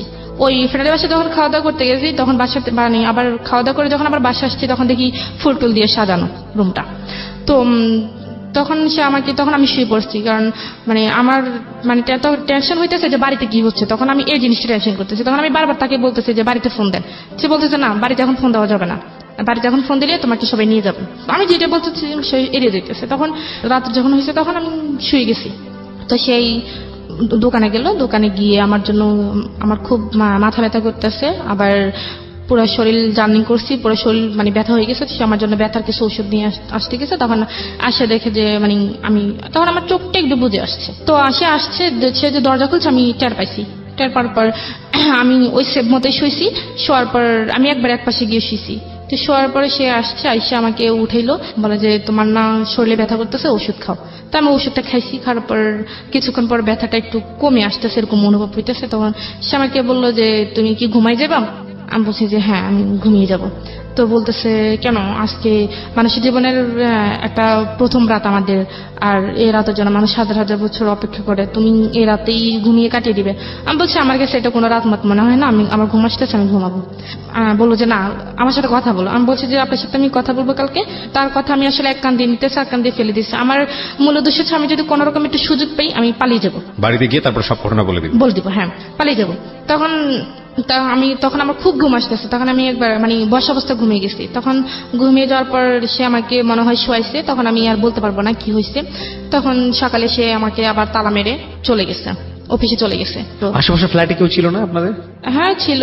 তো আপনি তো ওখানে নক করে বললেও তো বলতে পারতেন। মানে গেটটা এমন ভাবে ছিল, মনে করেন দরজাটা ছিল বাইরে, আর ভিতরে আবার আরেকটা ইয়ে ছিল, মানে গ্রিলের মতো। আচ্ছা, মানে হলেও সম্ভব না, চিল্লালেও হয়তো অনেকে শুনবে না। হ্যাঁ, আচ্ছা। আর পরে কি করছে, তখন আমি উঠছি, উঠে ফ্রেশ হয়েছি। ফ্রেশ হয়ে আমি নাস্তা খাইনি, আমি চাটা শুধু খাইছি, আর পরোটা খাইনি। তো না খাওয়ার পর এখন আমি রান্নাবান্না করে কিছু করি না, সে দুপুরে খাওয়ার জন্য আসছে। বাচ্চা ঠিক কিছু সমস্যা না, রান্না করে না, আমি হোটেল থেকে নিয়ে আসছি। তখন সে হোটেল থেকে মাছ আর কি জানি নিয়ে আসছে, আমার মনে নেই। তো নিয়ে আসার পর সে মানে আমাকে খাই দিতে চাইতেছে। তো আমি খাই নেই। তো সে আমাকে 2-3 বার এরকম করতেছে। তখন আমি কি করছি, আমি প্লেটটা ফেলতে চাই নাই। তো মানে আমি ধাক্কা দেওয়ার একটু জোরে লেগেছে, প্লেটটা মাটিতে পড়ে গেছে। পরে কাঁচের প্লেট ছিল, ওটা ভেঙে গেছে। ভেঙে পর মানে সে রাগ করে ফেলছে। সে আমাকে একটা ধাক্কা দিয়ে ফেলছে। ধাক্কা দেওয়ার পর আমি একটা দেয়ালের মধ্যে গিয়ে একটু বাড়ি খেয়েছি কপালের মধ্যে। তখন কপালটা ফুলে গেছিল। তো ফুলে যাওয়ার পরে তখন আমি বুঝছি যে মানুষ আমার বিয়ের একদিন না যেতে আমার উপর এরকম টর্চার শুরু করতেছে, সে মানুষ আমাকে কিভাবে সারা জীবন ভালো রাখবে সেটা আমার ভালো জানা হয়েছে। তো বলে যে কি জানি কয়, না তোকে তুই যতই ইয়ে করস, চালাকি করস, তুই এখান থেকে যেতে পারবি না, তোকে যেহেতু আমি বিয়ে করছি এখানে থাকতে হবে। তখন এভাবেই আমি আসলে একটা না প্রায় 2 দিন খাইনি। 2 দিন মানে শুধু একটু চা খেয়েছি, আর কিছু না, চা খাই আর পানি খাই। তখন আমার শরীরটা খুবই দুর্বল হয়ে গেছে। তো তখন সোমবার দিন ছিল, সেই অফিস থেকে লাঞ্চের সময় আসছে। আসার পর সে আসছে, আমি গোসল করতে গেছি। তো গোসল করতে গেছি, তো গোসলখানার আবার ভিতরে একটা দরজা আছে, মানে একটু বড়, মানে একটা মানুষ কোনো মানে বাইরে হতে পারবে। তখন সে যখন অফিসে থাকতো না, তখন আমি ভিতরে মানে চেষ্টা করতাম যে কোন দিক দিয়ে বের হওয়া যায়। তখন আমি ওই বাথরুমের ভিতরে ওই জায়গাটা দেখছি। দেখার পর আমি মানে ওইটার মধ্যে একটা কোমোড ছিল, কোমোডের উপর দাঁড়িয়ে ওইটার মধ্যে আর একটা মোড়া দিয়ে আমি দেখছি যে ভিতরে মানে দাঁড়ানোর মতো কোনো পজিশন আছে কিনা। তখন দেখছি যে না, ভিতরে মানে নিচে দাঁড়ানোর মতো একটু জায়গা আছে, মানে একটা পা রাখা যাবে। তখন আমি কি করছি, তখন তো আমি বাথরুমে চলে গেছি, জামা কাপড় নিয়ে গেছি। আমি মানে ভাবছিলাম যে সে যদি জড়িয়ে এসে পড়ে, তখন আমি এটা অজুহাত দেখাতে পারবো যে আমি গোসল করতে গেছি। তো সে আসছে, আসার পর আমি তো বাথরুমে ছিলাম, সে আসছে আমি শুনে, সে অনেকক্ষণ হয়েছে মনে আসছে। তো আমি মানে চেষ্টা করতেছি এটার উপর ওঠার জন্য, কিন্তু উঠতে পারতেছে না। তো আমি যে মোড়া দিয়েছি, সেই মোড়াটা মানে কোমরটা একটু প্লাস্টিক টাইপের, এটা একটু পিছলে হয়ে গেছে। তো ওইটা মানে স্লিপ খেয়ে আমি পড়ে মনে করেন একবার পুরোপুরি অজ্ঞান হয়ে গেছি। আর শরীরটা খুব দুর্বল ছিল, আমি খাইনি, মানে অজ্ঞান হয়ে গেছি। অজ্ঞান হয়ে যাওয়ার পর সেই আওয়াজ পাইছি, আওয়াজ পাওয়ার পর সেই দরজাটা ধাক্কাইতেছে, তো দরজার সিট কিনে ছিল সেটাও মানে ধাক্কাতে ধাক্কাতে এটা খুলে গেছে। খুলে যাওয়ার পর সে আমাকে রুমে আনছি, রুমে আইনা তো একটা ডাক্তার আনছে। ডাক্তার আনার পর ডাক্তার বলতেছে কি ব্যাপার, উনি তো খুবই দুর্বল, ওনাকে একটা স্যালাইন দিতে হবে। তো বলছি ঠিক আছে স্যালাইন দেন। তো ডাক্তার আমাকে একটা স্যালাইন দিল। স্যালাইন দেওয়ার পর আমার জ্ঞান আসছে, আমার হাতে স্যালাইন দেওয়া, সে আমার পাশে বসে আছে, আমার মাথায় হাত বুলাই দিতেছে। তো সে বললো যে তোমার সমস্যা কি, তুমি খাওয়া দাওয়া করো না কেন, তুমি কি মরে যাবে নাকি? আমি বলছি যে হ্যাঁ আমি মরে যাবো। বলা যে তুমি মরে গেলে আমি থাকবো কি করে? তো আমি বলছি আপনি কিভাবে থাকবেন সেটা তো আমার জানার বিষয় না, যখন আমি আপনার কাছে ছিলাম না তখন তো আপনি ছিলেন, এরকম বলতেছে। তখন মানে আমি সব কথা তার মানে খুব, সে যদি নর্মালি কথা বলে আমি একটু মানে রাগ দেখে কথা বলি। 5-6 দিন চলে যাওয়ার পর সে একদিন রাত করে আসছে। আসার পর আমি শোয়া ছিলাম, মানে ঘুমিয়ে ছিলাম আবার ছিলাম, মানে এরকম একটা অবস্থা। সে মনে করেন এক ধরনের আমার উপর জোরাজুরি করতেছে, যেরকম স্বামী স্ত্রীর মধ্যে একটা ফিজিক্যাল রিলেশন যেটা হয় সেটা ওই দিন মানে ফার্স্ট ওই দিন হয়ে গেছে আপনার অনিচ্ছা সত্ত্বে। হ্যাঁ আমার অনিচ্ছা সত্ত্বে। So it was rape. Legally যদি এটা বলি, আইনত এটা হচ্ছে রেপ। হ্যাঁ। এবং অনেকের ধারণা নাই, আপনাদের সবার অবগতির জন্য জানাচ্ছি, সেটা হচ্ছে যে অনেকেই মনে করেন যে বিয়ে করার পরে এই ধরনের সম্পর্ক এটা রেপ হয় না, কিন্তু বাংলাদেশের নারী নির্যাতন আইন অনুযায়ী আপনারা যদি ইন ডিটেলে যান তাহলে বিবাহোত্তরও রেপ হয়, এবং স্ত্রীর অনিচ্ছা সত্ত্বে যদি এই ধরনের কোনো অ্যাক্টিভিটিজের মধ্যে যাওয়া হয় তাহলে সেটা রেপের পর্যায়ে পড়ে, এবং এটার জন্য কিন্তু চাইলে স্ত্রী আইনত অ্যাকশনও নিতে পারেন। So it was rape actually. তারপর সে আমার সাথে জোরাজুরি করে এরকম সেদিন 3 বার সে আমার সাথে ফিজিক্যাল রিলেশন করছে। তো তখন আমি এক পর্যায়ে মানে নিস্তেজ হয়ে গেছি, বাট আমার কোনো হুঁশ ছিল না। তো হুঁশ না থাকার পর সকালে আমি মানে হাঁটতেই পারতেছি না, মানে এরকম একটা অবস্থা। পরে উনি অফিসে যাওয়ার সময় ওই দিন আর আমাকে তালা দিয়ে যায়নি। যেদিন তার আগের দিন যে ফিজিক্যাল হয়েছে তো তার সকাল থেকে সে আমাকে তালা দিয়ে যায়নি, দরজা খোলাই ছিল। তো সে আমাকে বললো যে যদি খারাপ লাগে নিচে তার আবার এক বন্ধুর আম্মা থাকে, তো উনি ওনার সাথে গিয়ে কথা বলতে পারবে, আমি ওনাকে বলে যাবো, উনি তোমার সাথে এসে কথা বলবেন। তো তখন আর তালা বাইরের তালা দিয়ে যায় নাই। তো আমি তখন চিন্তা করলাম যে মানে আমার মনে একটা ধারণা আসছে যে তো এতদিন বিয়ে হয়েছে ঠিক, কিন্তু আমাদের মধ্যে কোনো কিছু ছিল না। তখন আমি বাড়িতে চলে গেলাম, মানে আমি বলতে পারতাম যে আমি পারফেক্ট, আমার মধ্যে কোনো ইয়ে নেই। C this is a sense of society, sense of virginity, sense of our social ethics. It's a very important point, খেয়াল করবেন এটা। ওকে, তখন ও মনে করতেছে বিয়ে হয়েছে ঠিক আছে, কিন্তু আমাদের মধ্যে তো কোনো ফিজিক্যাল রিলেশন ছিল না, সুতরাং আমি যেভাবেই হোক এখান থেকে এসকেপ করলে আমি বলতে পারবো যে না আমাদের মধ্যে কিচ্ছু হয়নি। এইটা হচ্ছে আমাদের প্রিমিটিভ থট অফ সোসাইটি, মানে একদম প্রাগৈতিহাসিক আমলের একটা ধারণা। আর যখন এটা হয়ে গেছে ওর মধ্যে একটা চেঞ্জ আসছে। চেঞ্জটা কি? হ্যাঁ বলো। হ্যাঁ, তখন আমি ভাবলাম যে মানে চলে গেছিলাম, মানে আমি গেট পর্যন্ত চলে গেছি, উপর থেকে নিচে নেমে গেট পর্যন্ত চলে গেছি। চলে যাওয়ার পর মানে দেখতেছি আমি মানে আমার হাতে খুব কষ্ট হইতেছে, তো আমি কাঁদতেছি। তখন দাঁড়ান আমাকে জিজ্ঞেস করলো যে ম্যাডাম আপনার কি হয়েছে? আমি বলছি যে না কিছু হয় নাই। তো বলে যে আপনি কাঁদতেছেন কেন? তো আমি বলছি যে না আমার আসলে একটু শরীরটা খারাপ, হ্যাঁ এই জন্য। তো বলে যে আমি কি আপনাকে বাসা দিয়ে আসবো? তো আমি বলছি যে না ঠিক আছে। তখন মানে আমার কথা শুনে ওই যে তার বন্ধুর আমার কথা বলে উনি আবার বের হয়ে আসছে, বলে যে কি ব্যাপার ঋতু, তুমি কেন বাইর হয়েছো? তোমার নাকি শরীর খারাপ, তুমি বাইরে হয়েছে কেন? চলো তোমাকে বাসা দিয়ে আসি। তখন উনি আমাকে ধরে আমাকে রুমে আইনা শোয়াই দিয়ে চলে গেছে। চলে যাওয়ার পর তখন মানে কারো মানে একটা ফোন যে পাবো, মানে কারো কাছ থেকে নিয়ে আমি ফোন করবো, মানে ওরকম একটা জানি। তখন উনি আবার আসছে কিছুক্ষণ পর, বলে যে তুমি কি তোমার কি খিদা লাগছে বা কিছু খাইবে? আমি বলছি যে না আন্টি আমার খিদা লাগা নাই, আপনি আমাকে একটু গরম পানি করে দেন। বলে যে গরম পানি কি করবা? বলে যে আমি একটু বাথরুমে যাবো। পরে উনি আমাকে একটু গরম পানি করে দিচ্ছে, আমি বাথরুমে গিয়ে ফ্রেশ হয়ে আসছি। পরে আমি বলছি কি আপনার কাছে কি ফোন আছে? বলে যে কেন? আমি বলছি আমি একটু আমার আম্মুর সাথে কথা বলবো, আমার আব্বুর সাথে কথা বলবো, আসলে তাদের কথা খুব মনে পড়তেছে, আমার খুব খারাপ লাগতেছে, একটু কথা বলে আমার কাছে ভালো লাগে। বলে যে তো তুমি কিছু মনে করো না, রবিউল তো আমাকে না করছে তোমার কাছে ফোনটা না দিতে। তো তখন ভাবলাম যে বলেও লাভ নেই, তখন ভাবলাম যে যাই হবার হয়ে গেছে, বিয়ে তো একবার হবেই, তো আমার ভাগ্য হয়তো এটা ছিল। আপনি মেনে নিলেন? হ্যাঁ আমি মেনে নিচ্ছি। এটা হয়তো মানতই না যদি গত রাত্রে এই ঘটনাটা না ঘটতো। হ্যাঁ। এবং দেখুন একটা মেয়ের কাছে, আমাদের সমাজে একটা মেয়ের কাছে এই বিষয়টা কতটা ইম্পর্টেন্ট, এবং সেন্স অফ দ্য সোসাইটি যেটাকে বলি, আমাদের ধারণাটা এভাবেই দেওয়া হয়েছে ছোটবেলা থেকে যে একটা মেয়ের সঙ্গে এটা হয়ে যাওয়া মানে হচ্ছে তার সবকিছু গেছে, সবকিছু শেষ। ছেলেটার কথা কিন্তু চিন্তাও করা হয় না। এবং দেখুন ও বিয়ে হওয়ার পরেও ফাঁকফোকর খুঁজছে যে যেভাবেই হোক না কেন বের হয়ে যাবে। যখন এটা হয়ে গেছে তখন সে নিজের মনকে বুঝ দিচ্ছে যে না বিয়ে তো একটাই হয় মানুষের জীবনে, ওকে ফাইন। তার মানে চিন্তা করে দেখুন, এবং খুব জেনে খুব আশ্চর্য হবেন, কিছুদিন আগেও এরকম একটা নিয়ম ছিল, সরকার থেকে এরকম একটা আইন বাধ্যবাধকতা বোধহয় এরকম একটা অনুমতি দেওয়া হয়েছিল ল করে, যে রেপ করে যদি তাকে বিয়ে করা হয় তাহলে তার শাস্তিটা ওরকম শাস্তি হবে না, এরকম একটা কোনো, আমি নিজেও জানি না, এরকম একটা ছিল, যেটা নিয়ে অনেক আলোচনা সমালোচনা হয়েছে বিভিন্ন মহলে। পরবর্তীতে ওটা বোধহয় সংশোধন করা হয়েছে, আমি ডিটেল জানি না, যারা ল নিয়ে ভালো পড়াশোনা করবেন তারাই বা জানবেন। সো এটা কিন্তু সরকার ইচ্ছা করে করেনি, এটা আমাদের সামাজিক চালচিত্র, হ্যাঁ, আমাদের সামাজিক চালচিত্র, এবং খুব ভয়ানক রকম ভাবে একটা বিশাল রকম ভাবে একটা রং কনসেপশন, এবং এই রং কনসেপশনটা যুগের পর যুগ ধরে আমরা আমাদের সামাজিকতায় আমরা লালন পালন করে চলেছি। Very very wrong conception. একটা শারীরিক সম্পর্ককে জীবনে এত বড় কজ হিসেবে দেখা হয়, এত বড় ইম্পর্টেন্ট বিষয় হিসেবে দেখা হয়, যেটা পুরো জীবনটাকে মল্ট করে ফেললে, পুরো জীবনটাকে দুমড়ে মুচড়ে ফেললেও কিছুই যায় আসে না, বরং একটা শারীরিক সম্পর্ক হয়ে গেছে, তার মানে ঠিক আছে, ওর কাছে আমি ধরা বাঁধা। So very rubbish thinking, very very rubbish thinking. Cause ultimately তো এই একটা জিনিস আটকে রাখতে পারে না মানুষকে। এই মেয়েটার ক্ষেত্রে কি হয়েছে দেখেন, সামনের দিকে আগাই আমরা, বলেন তারপর। তো তারপর আপনি মেনে নিলেন, হ্যাঁ, মানে মেনে নিজেকে নিজে নিলাম। বোঝাচ্ছেন। আমি নিজেকে নিজে বুঝাইতেছি, তখন ভাবলাম যে যা হবার হয়ে গেছে। তো এক পর্যায়ে তো এই কদিন আমি তার সাথে খুবই মানে খারাপভাবে আচরণ করতাম, বা সে আমাকে কোনো কিছু জিজ্ঞেস করলে আমি তার উল্টোটার মানে উত্তর দিতাম। তো আজকে আসার পর আমি রান্নাবান্না করছি, রান্নাবান্না করা, তারপর গোসল টোসল করে ঘরটার মুছে টুছে আমি বসে রয়েছি, সে আসলে একসাথে খাবো। তো সে আসার পর আমরা একসাথে খাইছি। খাওয়ার পর সে বলতেছে, তোমার তো মন খারাপ, চলো আমরা একটু ঘুরতে যাই। তো বলছে কোথায়, বলে যে এখানে একটা নদী আছে, ওইখানে নদীতে বিকেলবেলা সবাই ঘুরতে যায়। তো সাবস্ক্রাইব করে বেল বাটনটাতে, সাবস্ক্রাইবের পাশেই রয়েছে বেল বাটনটা, ওটা ক্লিক করে অন করে নেবেন প্লিজ।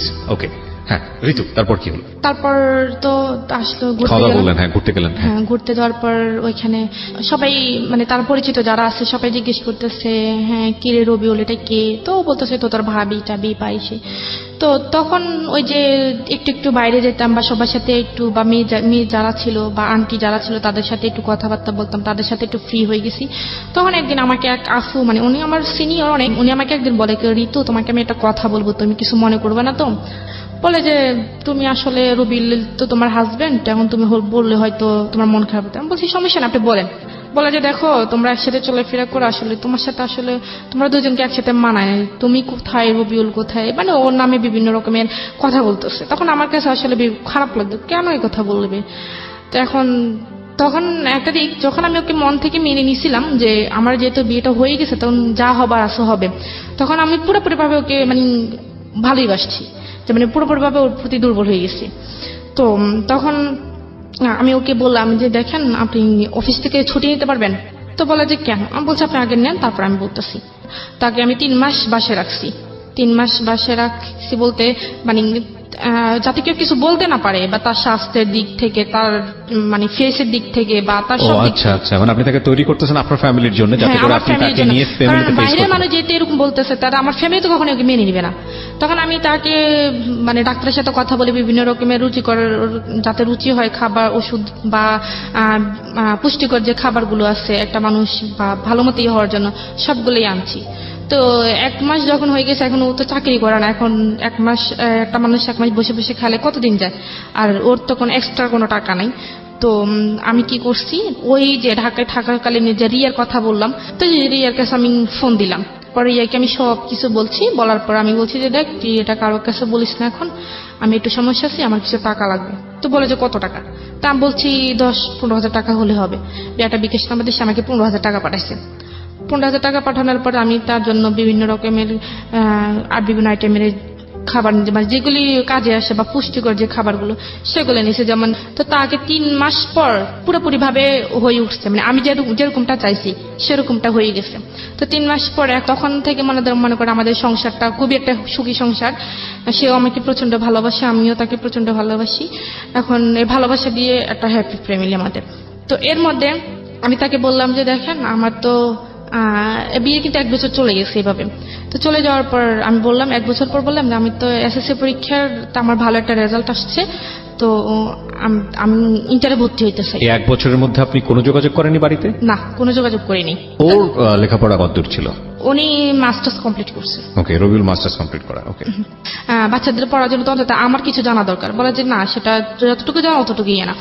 তা আমি বলছি ঠিক আছে, এখন সে যেভাবে বলতেছে সেভাবেই। তো এভাবেই চলতেছে। 1.5 বছর চলে যাওয়ার পর তখন আমি হঠাৎ মনে করেন আমার ফিল হচ্ছে না প্রায় 2 মাস ধরে। জি। তো আমি একটু টেনশনে আছি। তো তারপর হচ্ছে তখন আমি একটু টেনশনে পড়ে গেছি, তখন আমি ওকে জানাইনি।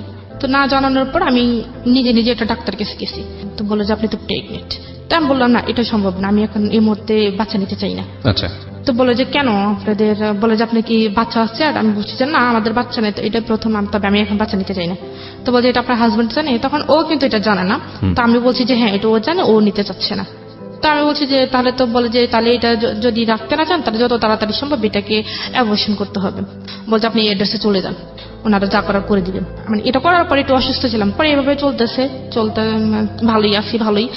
তারপর আমি আবার প্রেগনেন্ট। সেকেন্ড টাইম কনসিভ করলেন? হ্যাঁ, করার পর সেটা আমি তাকে জানাইছি। প্রথমবারের কথা তো আমি তাকে জানাইনি।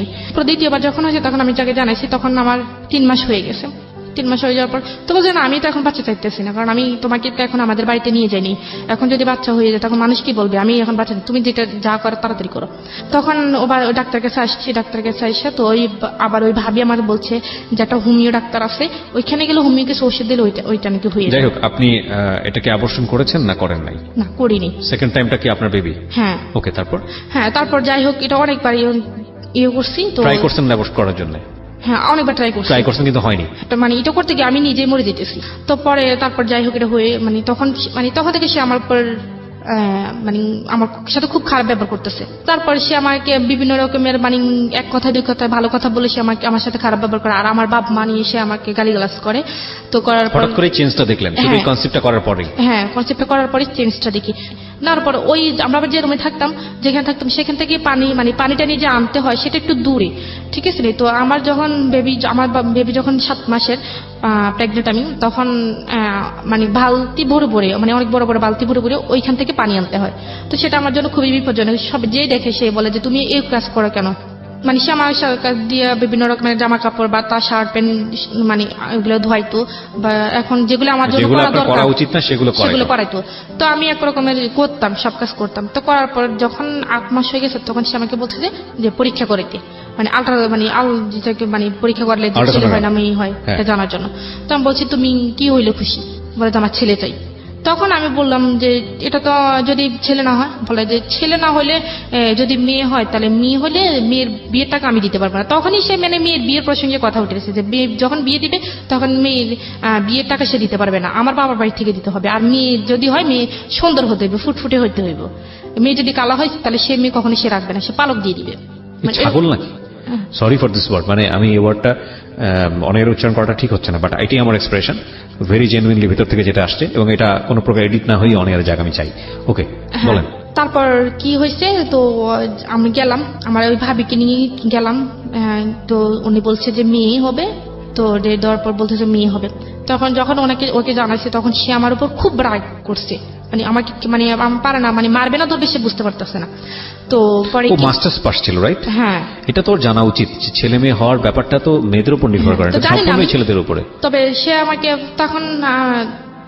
তখন বলতেছে, যখন শুনছে যে আমার মেয়ে হবে তখন সে আমার বাড়িতে আস্তে আস্তে যোগাযোগ করার চেষ্টা করতেছে। তখন সে আমাকে প্রথমে আমার আম্মুর কাছে ফোন দিচ্ছে। আমার আম্মু এটা নিজে ফোন দিয়েছে? হ্যাঁ, সে নিজে ফোন দিচ্ছে। আচ্ছা। তো ফোন দেওয়ার পর সে বিস্তারিত জানো যে যা হওয়ার হয়ে গেছে, এখন আপনারা মেনে নেন। তখন আমার আম্মু এটা অ্যালাউ করে নাই যে আমার মেয়েকে পাঠিয়ে দাও, তোমার আসার দরকার নেই, আমরা আমার মেয়েকে অ্যাকসেপ্ট করবো, কিন্তু তোমাকে তো আমরা অ্যালাউ করবো না।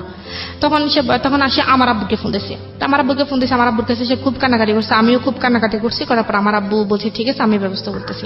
তো সে বলতেছে দেখেন, ঋতু তো আপনার প্রেগনেন্ট, বা ওর তো বেবি হবে, এখানে তো দেখাশোনার মতো করার মতো কেউ নেই, এখন আমাদের বাড়িতে ওকে নিয়ে যেতে পারি নেই, তো ওকে এখানে কে দেখবে? আপনারা যদি চান তাহলে ও প্রথম বাচ্চাটা আপনাদের এখানে হোক। তো আমার আব্বু বলছে ঠিক আছে, আমি ব্যবস্থা করতেছি। তখন আমার আব্বুর আসার সময় হয়েছে, তো আমার আব্বু আসবে। তা বলছে ঠিক আছে, আমি বাড়িতে যাই ঋতুর আম্মুর সাথে কথা বলে দেখতেছি। তো দেশে আমার আব্বু বাড়িতে আসছে, আমার আম্মুর সাথে কথা বলে আমার আম্মু কোন রকম মানানোর পর তো আমরা গেলাম। এর আগে এখানে একটা ঘটনা হয়েছে যে আমি যে বললাম না যে একটু দূর থেকে পানি আনতে হয়। তো আমি বললাম যে আমরা এখানে থাকবো, টাকা দিয়ে থাকবো, আমরা তো এখানে টাকা ছাড়া থাকতেছে না, তাহলে তুমি একটা ভালো দেখে একটা রুম নাও যেখানে পানিটা নিয়ে একটু কাছে পাওয়া যায়। তো আমি এখানে থাকবো না। তো বলে যে আমি যেখানে থাকবো তুই সেখানে থাকতে হবে। তখন থেকে সে আমাকে তুই করে ব্যবহার করে। তুইও সেখানে থাকতে হবে, আর না থাকলে তুই চলে যা। তা আমি বলছি আমি এই অবস্থা কোথায় যাব? তখন এক কথা দুই কথা আমি বলছি যে মানে একটু বেশি হয়ে গেছে, যে আমি এখানে থাকবোই না, আমি এখানে চলে যাব, আমি কি এখানে টাকা ছাড়া থাকি নাকি? তখন সে আমাকে অফিস থেকে দুপুরবেলা খাইতে আসছে, তার কোমরে একটা বেল্ট ছিল, সে বেল্ট দিয়ে এই প্রেগনেন্ট অবস্থা আমাকে খুব মারছে, কেউ এসে আমাকে ধরে নেই, দরজা বন্ধ করে সে আমাকে খুব মারছে। মারার পর আমি শুয়েছিলাম, তো আমি শুয়ে থেকে উঠতে পারতেছি না। তো ওই ভাবিটা আসছে, এসে ভাবিটা মানে উনি ছিল না, রবিউল ছিল না। তো শুধু এই মেয়ে সন্তানকে কেন্দ্র করেই আপনাদের মধ্যে এই ধরনের আচরণ? হ্যাঁ। তখন আমার বেবি হওয়ার এক সপ্তাহ আগে আমাকে বাড়িতে দিয়ে আসছে, দিয়ে আসার পর বাড়িতে যাওয়ার পরে রিয়াকশনটা কি দাঁড়ালো? এতদিন পরে বাড়িতে গেলেন, কয় বছর পরে বাড়িতে গেলেন? এই তো 3 বছরের মাথায় বাড়িতে গেছি। 3 বছরের মাথায় ওই যে আপনাকে কিডন্যাপ করে নিয়ে গেল, এটা তো কিডন্যাপ, অফকোর্স কিডন্যাপ। এবং তারপরে 3 বছর ধরে এইরকম একটা মানুষের সঙ্গে তখন থেকে তো বাড়িতে সবাই আমাকে দেখতে আসছে, মনে করেন বাড়িতে গ্রামের বাড়িতে যেটা হয় আর কি, বিশেষ করে তো যা হওয়ার সবাই নানা কথা বলতেছে। যাই হোক পরে ওকে দেখছে, দেখার পর ওনাদের পছন্দ এখন না হলেও মেনে নিতে হবে, কারণ আপনার বাবু চলে আসছে পেটে। বাবু চলে আসছে, হ্যাঁ। তখন আমাদের বাড়িতে যেমন আমরা বৃহস্পতিবারে গেছি, তো উনি শুক্রবারে চলে আসছে, ওনাদের বাড়িতে চলে গেছে। ওনাদের বাড়িতে যাওয়ার পর আমার আব্বু বলছে যে এটা যত তাড়াতাড়ি সম্ভব ওনাদের ফ্যামিলি জানতে। তো ওনাদের ফ্যামিলিকে জানাইছে, জানানোর পর ওনার ফ্যামিলি বলছে ঠিক আছে সমস্যা নেই, আমরা নিয়ে আসবো, বেবি হোক, বেবি হওয়ার পর আমরা বেবি এবং বেবি মাকে দুজনকে একসাথে নিয়ে আসবো। তো আমার আম্মু মানে ও এমন একটা মানুষ যে মনে করেন যদি কাউকে ওর ভালো লাগে তাকে এমন ভাবে সে বশ করবে যে মানে ও চায় যে মানে ও মনে করে যে ওর মানে যেমন আমাকে দ্বারা যদি ওর কোনো উপকার আসে বা ওর কোন কাজে লাগে, যে আমাকে এমন ভাবে বশ করবে যে আমি ওকে ছাড়া কোনো কিছু বুঝবো না, মানে রবিউল। হ্যাঁ, এরকম একটা টাইপের ছিল। তো ও আমার আম্মুর সাথে কথাবার্তা বলতে বলতে ও আমার আম্মুকে মনে করেন খুবই ইমোশনাল করে ফেলছে, যে আমার আম্মু বসতে গেলেও ওকে ঢাকে, মানে শুইতে গেলে ওকে ডাকে, মানে এরকম একটা অবস্থা। এখন আমি যে ওনার মেয়ে এটা আমার আম্মু ভুলে গেছে। তো পরে কি যাই হবে, তো আমার আম্মাকে বলে গেছে যে বাচ্চা যদিও মানে চেষ্টা করার জন্য যে নর্মালি বাচ্চাটা হওয়ার জন্য, সিজারে যেতে পারছে না। তো সে যাওয়ার সময় আমার আম্মাকে 1 টাকা দিয়ে যায় নাই কোনো মানে বাচ্চা হলে বা কি আসে বিষয়। তো যেদিন আমার বাচ্চা হওয়ার আগের দিনই মানে আমার বাপের ব্যথা শুরু হয়েছে, সেদিন আমি কি জানাইছি যে দেখো আমার এরকম অবস্থা, তুমি আমি একটু ফোন দিও। তখন আমার বাবু হয়েছে রবিবারে 11টায়, আর ওকে আমি জানাইছি শুক্রবারে। আচ্ছা, শুক্রবার চলে গেছে, রাত গেল, শনিবার দিন গেল, রবিবারের দিন হয়েছে, শুক্রবারে জানিয়েছেন কেন? রবিবারে কেন জানাননি? মানে শুক্রবারে পরে তো রবিবার হয়েছে, মানে তার আগে রবিবারের আগে শুক্রবারে জানাইছি। বাচ্চাটা কবে হয়েছে? রবিবারে। হ্যাঁ। ও জেনেছে কবে? মানে ও তো মানে আমি বলি আমার যখন মানে বাচ্চা হওয়ার আগে যে ব্যথাটা যেটা হয় আর কি, ওই সময় জানিয়েছেন? হ্যাঁ, ওই সময় আমি জানিয়েছি, সেটা শুক্রবার থেকে শুরু হয়েছে। আচ্ছা আচ্ছা। এমনি বাচ্চা হওয়ার পরে কি সঙ্গে সঙ্গে সে জানছে? হ্যাঁ, না, সঙ্গে সঙ্গেই জানছে, যেটা আমাদের বাড়ি থেকে সে জানাইছে। কিন্তু সে তার মানে বাচ্চা হওয়ার আগ পর্যন্ত সে আমাকে একটাবার ফোন দিল না যে আমি বেঁচে আছি নাকি মরে গেছি। আচ্ছা। তো আমার ব্যথা দেখে আমার আব্বু খুবই কান্নাকাটি করতেছে। তো আমার আব্বু বলতেছে আমার মেয়েকে আমি এভাবে রাখবো না, আমি হাসপাতালে নিয়ে চলে যাবো। তখন সে আমাকে হাসপাতালে নিয়ে সিজার করাছিল। তো সিজার আমার বেবিটা হয়। তো বেবিটা হওয়ার পর আমার বেবি মাশাআল্লাহ খুবই সুন্দর হয়েছিল। তো হওয়ার পর আমার আব্বা জানাইছিল ওনারে যে তোমার মেয়ে হয়েছে। ও আমার আব্বাকে বলে যে মেয়ে কালো হয়েছে না সুন্দর হয়েছে। প্রথম কোশ্চেন ছিল এটা? হ্যাঁ, মানে মেয়ের মা সুস্থ আছে বা মেয়ে সুস্থ আছে সেটা জানতে চাইনি, সে প্রথমে জানাইছে মেয়ে কালো হয়েছে না সুন্দর হয়েছে। তখন আমার আব্বু এখানে একটা মানে রেগে গেছে যে এটা কেমন কথা, যে মেয়ে কালো হয়েছে না সুন্দর হয়েছে। তখন আমার আব্বু ওর সাথে মানে রাগ করে 2-3 কথা বলে না। তখন আমার সাথে যোগাযোগ হয়েছে, সে আমার সাথে কথা বলে না। আমি তো হাসপাতালে ছিলাম। তো তখন কোরবানি ঈদের 5 দিন আগে আমার মেয়ে হয়েছে। তো কোরবানি ঈদের ছুটি হয়েছে, ছুটি হওয়ার পর মনে করেন সে ছুটি পেয়েছে। তো ছুটি মানে কোরবানি ঈদের মেয়ে হওয়ার 2 দিন পর সে বাড়িতে আসছে। আচ্ছা। বাড়িতে আসার পর সে আমার মেয়েকে একবার দেখতে আসেনি, মানে সে বাড়িতে চলে গেছে। তো আমি তাকে বারবার ফোন দিই যে মেয়েকে দেখতে আসার জন্য, দেখে আসার জন্য। সে বলে যে না, আমি একবার ঈদের পরে গিয়ে মেয়েকে দেখে আসবো। তো আমি বলছি মানুষ মেয়ের মানে বাচ্চা হইলে বা বাবু হইলে মানুষ সঙ্গে সঙ্গে তার মেয়েকে আগে দেখতে আসে, বা ছেলে হোক মেয়ে হোক যেটাই হোক আগে দেখতে আসে, কিন্তু তুমি তো আসলা না। বলে যে আমার যদি আমি কেন যাইনি তুই জানোস? আমি কি কেন? বলে যে আমার যদি ছেলে হইতো না আমি গরু জবাই করে সবাইকে নিয়ে ফুর্তি করতাম, কিন্তু মেয়ে হয় না দেখে আমি মেয়েকে দেখতে জানি। সে আমাকে ডিরেক্টলি ভাবে বলছে। তো বলার পর আমি তখন খুব কানাকাটি করছি। তো আমি কেমন কথা এটা আবার? তো বলছি ঠিক আছে তোমার আসতে হইবে না। তো আমাদের ঈদের পরে এখন তাদের বাড়িতে আমাকে নিয়ে যাবে, এখন একটা আনুষ্ঠানিকতার দরকার। তো আমার আব্বু মনে করেন যারা ধর্ম মানেন, যারা রিলিজিয়ন মানেন, তারা নিশ্চয়ই এটা জানেন যে দেয়ার ইজ এ হাদিস অন দিস, যে সৃষ্টিকর্তার 3টা জিনিস খুব প্রিয় এবং 3টা জিনিস আমাদের জন্য আশীর্বাদ স্বরূপ, এবং 3টাই আমরা কেন জানি খুব অপছন্দ করি।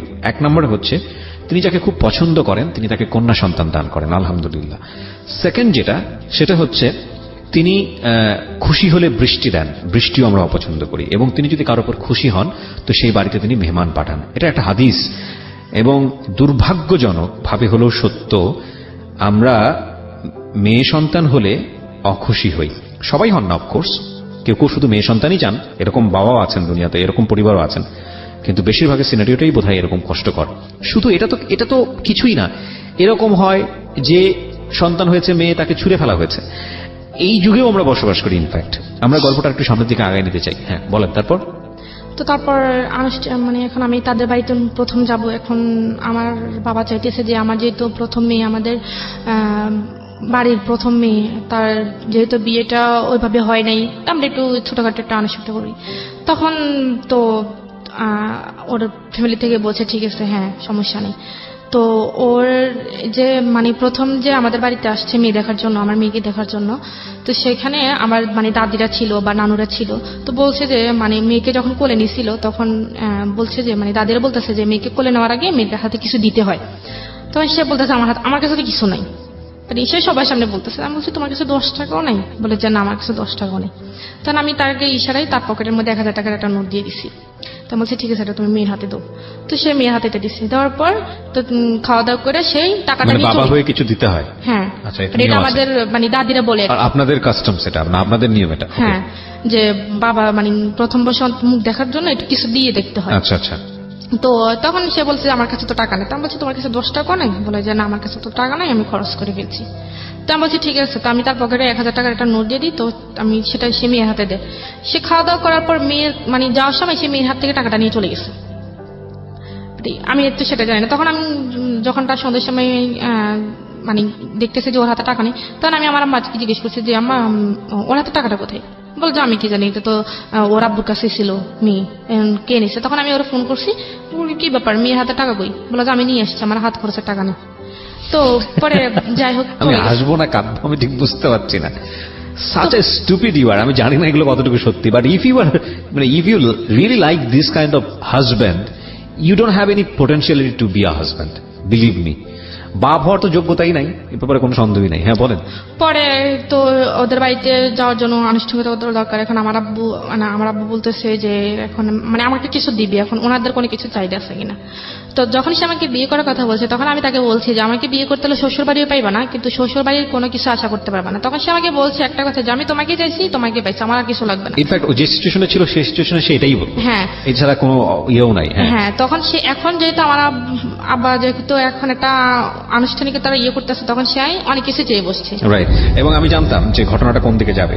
আমরা সেজন্যই বলি প্রিয় শ্রোতা যে জীবন নাটকের চেয়েও নাটকীয়। আমি চিন্তাও করতে পারি না যে ছেলেটার সঙ্গে ও শুধু ফোকালটা ভাল লাগে, কথাটা ভাল লাগে, সে কারণে সে ছেলেটার সঙ্গে কথা বলবে এবং ছেলেটা তাকে ব্ল্যাকমেইল করে এত বড় একটা ঘটনা তার জীবনে ঘটিয়ে দেবে। এবং ঘটনা শুধু ঘটায়নি, এই ছেলে এখন তার বাড়ির মধ্যে ঢুকেছে এবং ঢোকানোর পরে সে তার আসল রূপ বের করছে। This is actually life, cause we can't predict যে আজকের পরে কালকের দিনটা আমার জন্য কি, বা 1 ঘন্টা পরে আসলে কি, 1 ঘন্টা পরে আমি আমির থেকে ফকির হয়ে যেতে পারি, বা ফকির থেকে আমির হয়ে যেতে পারি। This is actually life. কিন্তু এইটাই আসলে জীবনের ধারাপাত। কখনোই অনুমান করা যায় না যে একটা বাঘ থেকে আরেকটা বাঘ কিরকম। এবং সেজন্যই আমরা সবসময় বলি যে জীবন নাটকের চেয়ে অনেক অনেক বেশি নাটকীয়। আমরা আরো তারপর সেই এখন বলতেছে যে আমার যৌতুক যেটাকে বলে, হ্যাঁ যৌতুক যেটাকে বলে, তো তারা একটা ঘর দিছে, অনেক বড় একটা ঘর দিছে, সেটার 4টা রুম।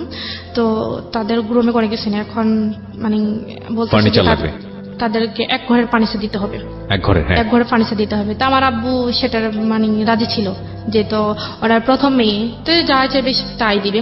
এখন ফ্রিজ থেকে শুরু করে সোফা থেকে শুরু করে এভরিথিং যত কিছু আছে সম্পূর্ণ কিছু দিছে। তো এরপরে ওর আব্বা মা বলছে যে মেয়ে যখন শ্বশুর বাড়ি থেকে বাপের বাড়িতে আসবে বা বাপের বাড়ি থেকে শ্বশুর বাড়ি আসবে তখন বলবে যে মেয়ের সাথে কিছু নেই, বা সোনা দানার ব্যাপারে যেটা বলছে।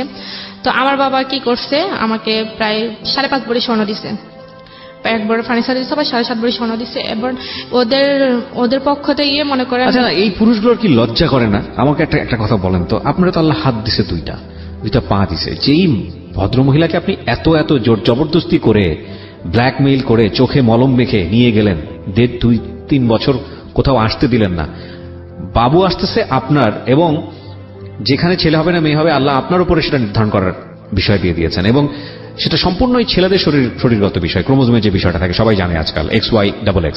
তো সেইটাও আপনি ব্লেসড, এরপরও আল্লাহ আপনাকে এত ভালোবেসে একটা সন্তান দিছে এবং সেই সন্তানও দেখতে যথেষ্ট পরীর মতো সুন্দর, এবং তারপরও আপনি তার কাছ থেকে কি আদায় করতেছেন? যৌতুক আদায় করতেছেন। এটা আসলে আমি বলবো কি জানেন, আপনার বাপের ভুল। মানে টু বি অনেস্ট, আমি যদি ফ্র্যাঙ্কলি বলি, সেটাই। আমি যদি ওই জায়গায় চিন্তা করি, তাহলে আমি যেটা করতাম যে ধৈরার ঠ্যাং ভাঙ্গা গুড়া করে দিতাম। মানে এগুলো হচ্ছে আমার একদম ওয়াইল্ড ফিলিং যেটাকে এখন বলে। মানে যে অবস্থা আছে সবাই যে বলে, মানে শুনে বলে যে আমি জানি এখানকার অবস্থা জানি, আমি একটু ক্রোনোলজিক্যাল স্টেপ বাই তারপর স্টেপ মনে করেন তো দিল, যা কিছু আছে সব দিল। তারপর সে আর মানে প্রাইভেট চাকরি করবে না, তার ভালো লাগে না, সে একটা সরকারি চাকরি করবে। এটাও আপনার বাপকে জোগাড় করে দিতে হবে। হ্যাঁ, তো আমার আব্বু এখন সরকারি চাকরি করতে গেলে একটা মোটা অ্যামাউন্ট দরকার। তা আমার বাবার একটা ভালো বন্ধু ছিল, উনি একটা সোনালী ব্যাংকের একটা পোস্টের কর্মকর্তা ছিল। তো ওনাকে বলছে, বলার পর ওইখানে 3 লক্ষ টাকা ঘুষ দিতে হইব। তো 3 লক্ষ টাকা ঘুষ দিতে হবে। আমার আব্বা তার ওনাকে ডিরেক্টলি বলতে পারে না, এখন আমার কাছে বলছে। আমার কাছে বলে না, আমার আম্মার কাছে বলছে, আমার আম্মা আমার কাছে বলছে। তা আমি ওর কাছে বলছি, ও বলে যে তোমার আব্বারা বলো এখন একটু ম্যানেজ করে দিতে, আমি পরে দিয়ে দিব। তা আমি বলছি যে দেখেন আপনাদের জামাইয়ের কাছে তো এখন টাকা পয়সা নেই, আপনি একটু ম্যানেজ করে দেন, ওর হাতে টাকা হলে দিয়ে দেবে। তারপর আমার আব্বা দিল। তারপর ওই টাকাটা কখনোই সে ফেরত দেয় নাই। তাকে একটা চাকরি পাইয়ে দিচ্ছে, সে টাকাটা আর কখনোই সে ফেরত দেয় নাই। ফেরত না দেওয়ার পরে এইভাবে চলে গেছে। এখন বাচ্চারা যখন ছোট থাকে তখন তো একটু চিল্লাচিল্লি করে রাত্রের বেলা ঘুমানোর জন্য। তো তখন শীতের দিন, তো মেয়েটা রাত্রেবেলা মানে হঠাৎ ঘুম থেকে উঠছে, উঠে মনে করেন কানাকাটি করতেছে। তখন সে আমাকে বলতেছে যে বাইরে থেকে একটা বালতি পানি নিয়ে আসা, আইনা মেয়েরে বালতির ভিতরে ডুবিয়ে রাখো, সকালবেলা উঠিও। মানে তো চিল্লাচিল্লি করতেছে কেন? তার চিল্লাচিল্লি করবে না। তেমন তুমি কি পাগল হয়ে গেছো? ও এতটুকু একটা বাচ্চা কি বোঝে? তুমি কি জানি কিসের মধ্যে চুবাই রাখতে বলতেছে? হ্যাঁ, পানির মধ্যে চুবাই রাখতে বলতেছে। হ্যাঁ, শীতের দিনে এক বালতি পানি আই না, পানির ভিতরে ওরে চুবাই রাখতে, আর সকালবেলা উঠাইতে। ও চিল্লাচিল্লি করে কেন? তারপর তখন আমি খুব কানাকাটি করছি। তখন আমি ওরে নিয়ে বাইর হয়ে গেছি রাত্রেবেলা। বাইর হয়ে গিয়ে আমি বারান্দার মধ্যে এসে সারা রাত কাটাইছি। কাটার পরে তখন সে আবার তাদের বাড়িতে গেলাম। যাওয়ার পর মনে করেন তার বাবা মা 4টা ভাই, অনেক বড় একটা সংসার। আমি কখনো ভাত রান্না করি নাই। তাদের বাড়িতে গিয়ে সম্পূর্ণ কাজ করতেছে। তারা গরু পালেন, ধান করে, সবকিছু করছে। তার বাবা কখনোই মানে কাজের মানুষ রাখে না, সবগুলো বউদের দিয়ে করায়। বউদের দিয়ে করে। আমি প্রথম, সে বড় সবার। আচ্ছা, তো আমাকে সম্পূর্ণ কাজ করতে হয়। 3 বেলা রান্না করতে হয়, ভাত রান্না করতে হয়, 1 বেলা নাস্তা বানাইতে হয়, সবকিছু আমাকে করতে হয়। আমার মেয়েকে সামলাইতে হয়। সে পক্ষে মানে তাকে মানে এগুলো তো কিছুই করতেন না, এখন রীতিমতো সমুদ্রে গিয়ে পড়ছেন। হ্যাঁ, সমুদ্রে পড়ছি।